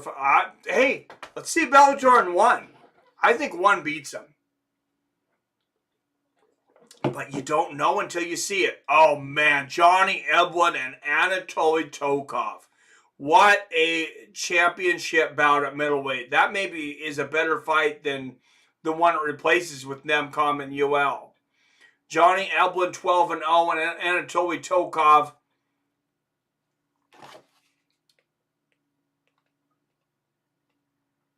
31-2, and then of course Ryan Bader versus Fedor Emelianenko. That's the next time we'll see Bellator. February 4th. What's up, Adam from Allen? Hola, amigos. I think I'll grab another beer. I think that's a good idea. Bellator versus 1. 1 probably win, in my opinion. I think 1 probably wins. If you put AJ Mckee out there, though, I mean, man,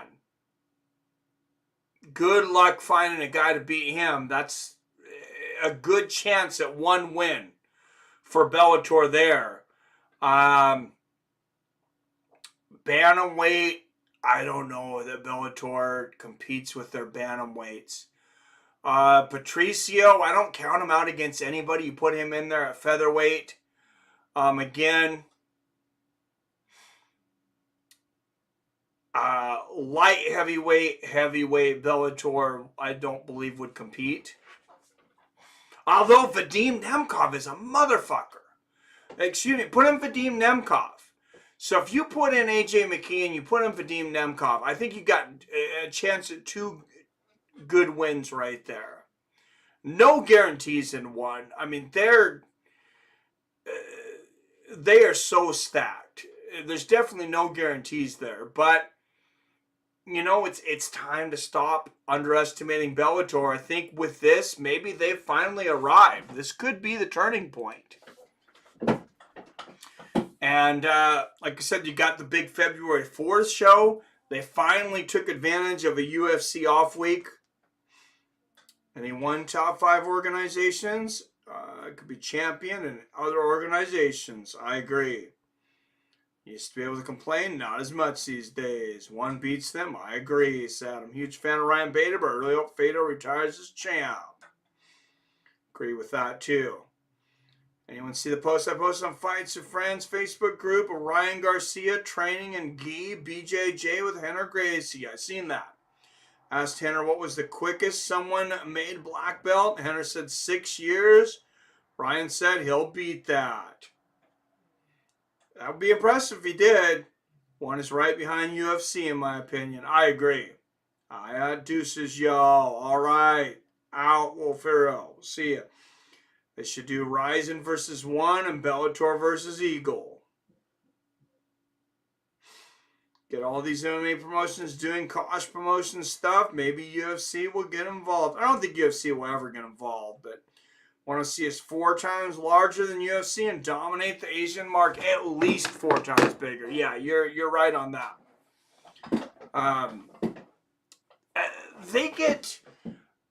They've had shows, King James, that have gotten 13 million views. I mean, the UFC, I think, they've never broken 3 million. They've never broken 3 million. I know that. I don't know that they ever broke 2. They might have barely broke 2. Adam says, except heavyweight. Yeah, I don't think they would win as far as heavyweight. Francis would kill everybody. John Jones, I don't think they have anybody that would touch him. Curtis Blades, I think, would beat everybody over there. Which, I'm going to call it right now. I'm going to call an upset. If Francis is unavailable to fight John Jones, if he ends up going to boxing or whatever and relinquishes the title, and Curtis Blades ends up fighting John Jones, I'm going to call it right now, Curtis Blades defeats John Jones. That's my prediction. They're all little. That's true. LFA versus Cage Wars. US versus Europe. Let's go. Oh, that would be cool too. Hey, it'll be interesting to see what kind of numbers this did. I hope this did great numbers to get everybody else's attention. So yeah, so they want to see it. They want to see LFA versus Cage Wars. That's a great idea. You know, I'm interested. Let's see LFA versus Titan. They're both U.S. Organizations, but why not? Nope. Let's be honest. Very few people are watching LFA or Titan. And nothing against those guys. There's just, when you have 40-some UFC shows a year now, and then you have Bellator on top of it, you have PFL, you have one, you start running out of space. Ryan versus Tank in April, though. Gervonta Davis, update, just got arrested for assault and battery charges. I got to look this up to be specific. These are, of course, just accusations right now.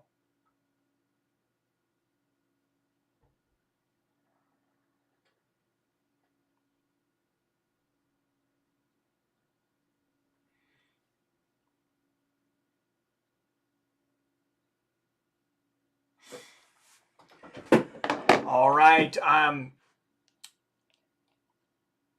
I got to bring this up. I'm not trying to bring him down. This surprised me. I didn't, know a whole lot about his life outside of the cage, but let's read this together. I just found this article on the New York Post. I have not read it myself, but I know he was arrested.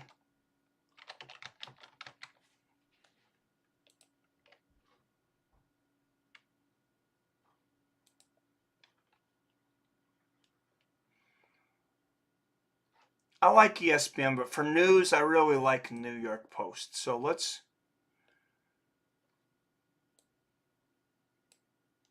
go over there.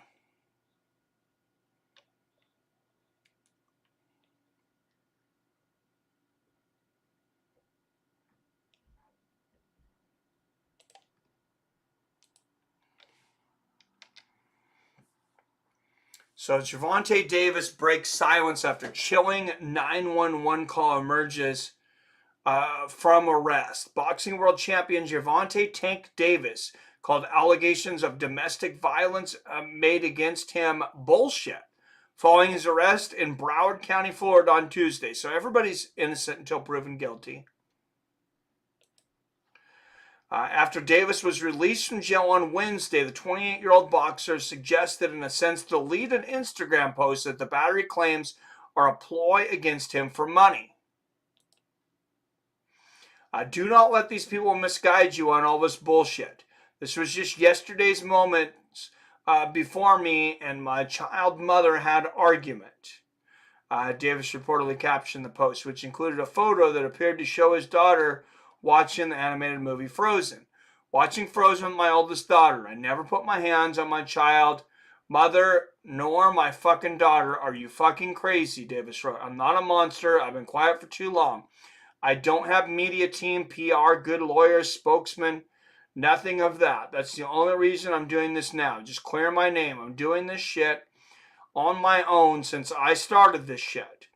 These people done put out so much stuff, aired this everywhere, and have a fucking helicopter flying over my house now as I write this because they look at this shit as money to them and trying to get as much money as possible.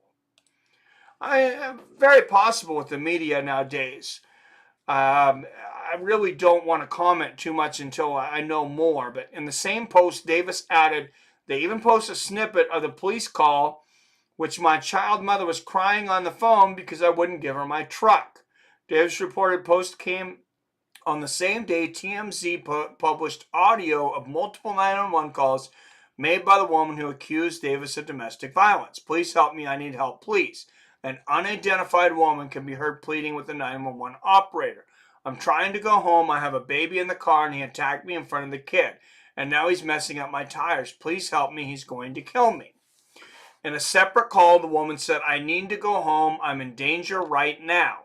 When the 911 operator asked who the woman was arguing with, she did not reveal a name or disclose details about the alleged incident. Davis was booked in Broward County Jail Tuesday on the battery charge, records show. He was later released on Wednesday following a court hearing where bail was set at $1,000 according to the Broward Sheriff's Office. According to court documents obtained by TMZ, Davis is accused of striking the alleged victim with a closed hand, leaving her with an abrasion on the inside of her upper lip.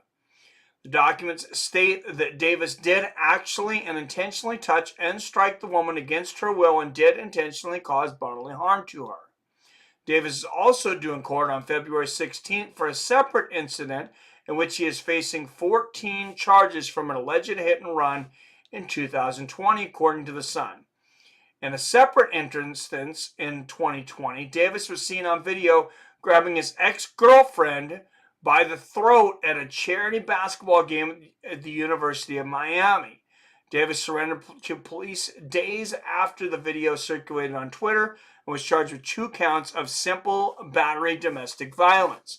Davis is set to fight against Hector Luis Garcia in Washington, D.C. on January 7th in defense of his WBA regular lightweight belt. So it does sound like that's likely to go on now. I'm not going to lie. That's a lot of charges. When you start to have multiple incidents coming around, that's when I'm just like, I don't want to be the guy to bury the dude, but I also like, you know, if I'm in like his inner circle, this is the kind of time that I like kind of probably start to draw away from this guy. It's like, okay, now we're looking at multiple accusations. You know, we got to figure out what's going on here. Definitely innocent until proven guilty. Yes, I agree.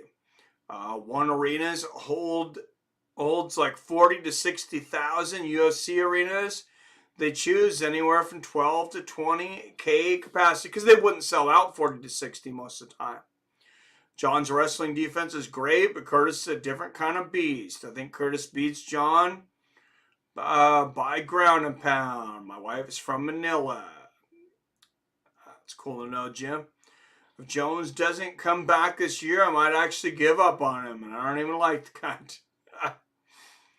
Question most MMA want answered, will John Jones fight this year? Bones' time off is getting old, and he's going to regret not fighting through his prime years. I agree. I've seen the video. Tank Davis went up to the girl sitting courtside a basketball game. I think girl was originally with him, then slapped shit out of her with closed fists, news reported. Yeah, but the woman involved came out already and said he didn't assault anyone. ESPN article I read. I did see there was an article from ESPN as well. I'll have to read that later. I don't think Bones will be the same when he comes back. I agree. Innocent until proven guilty. Damn, I didn't see that though, Robert. Free Tate Brothers, Robert. Thanks for calling the action, Mike. Good hanging out, fights, friends, community.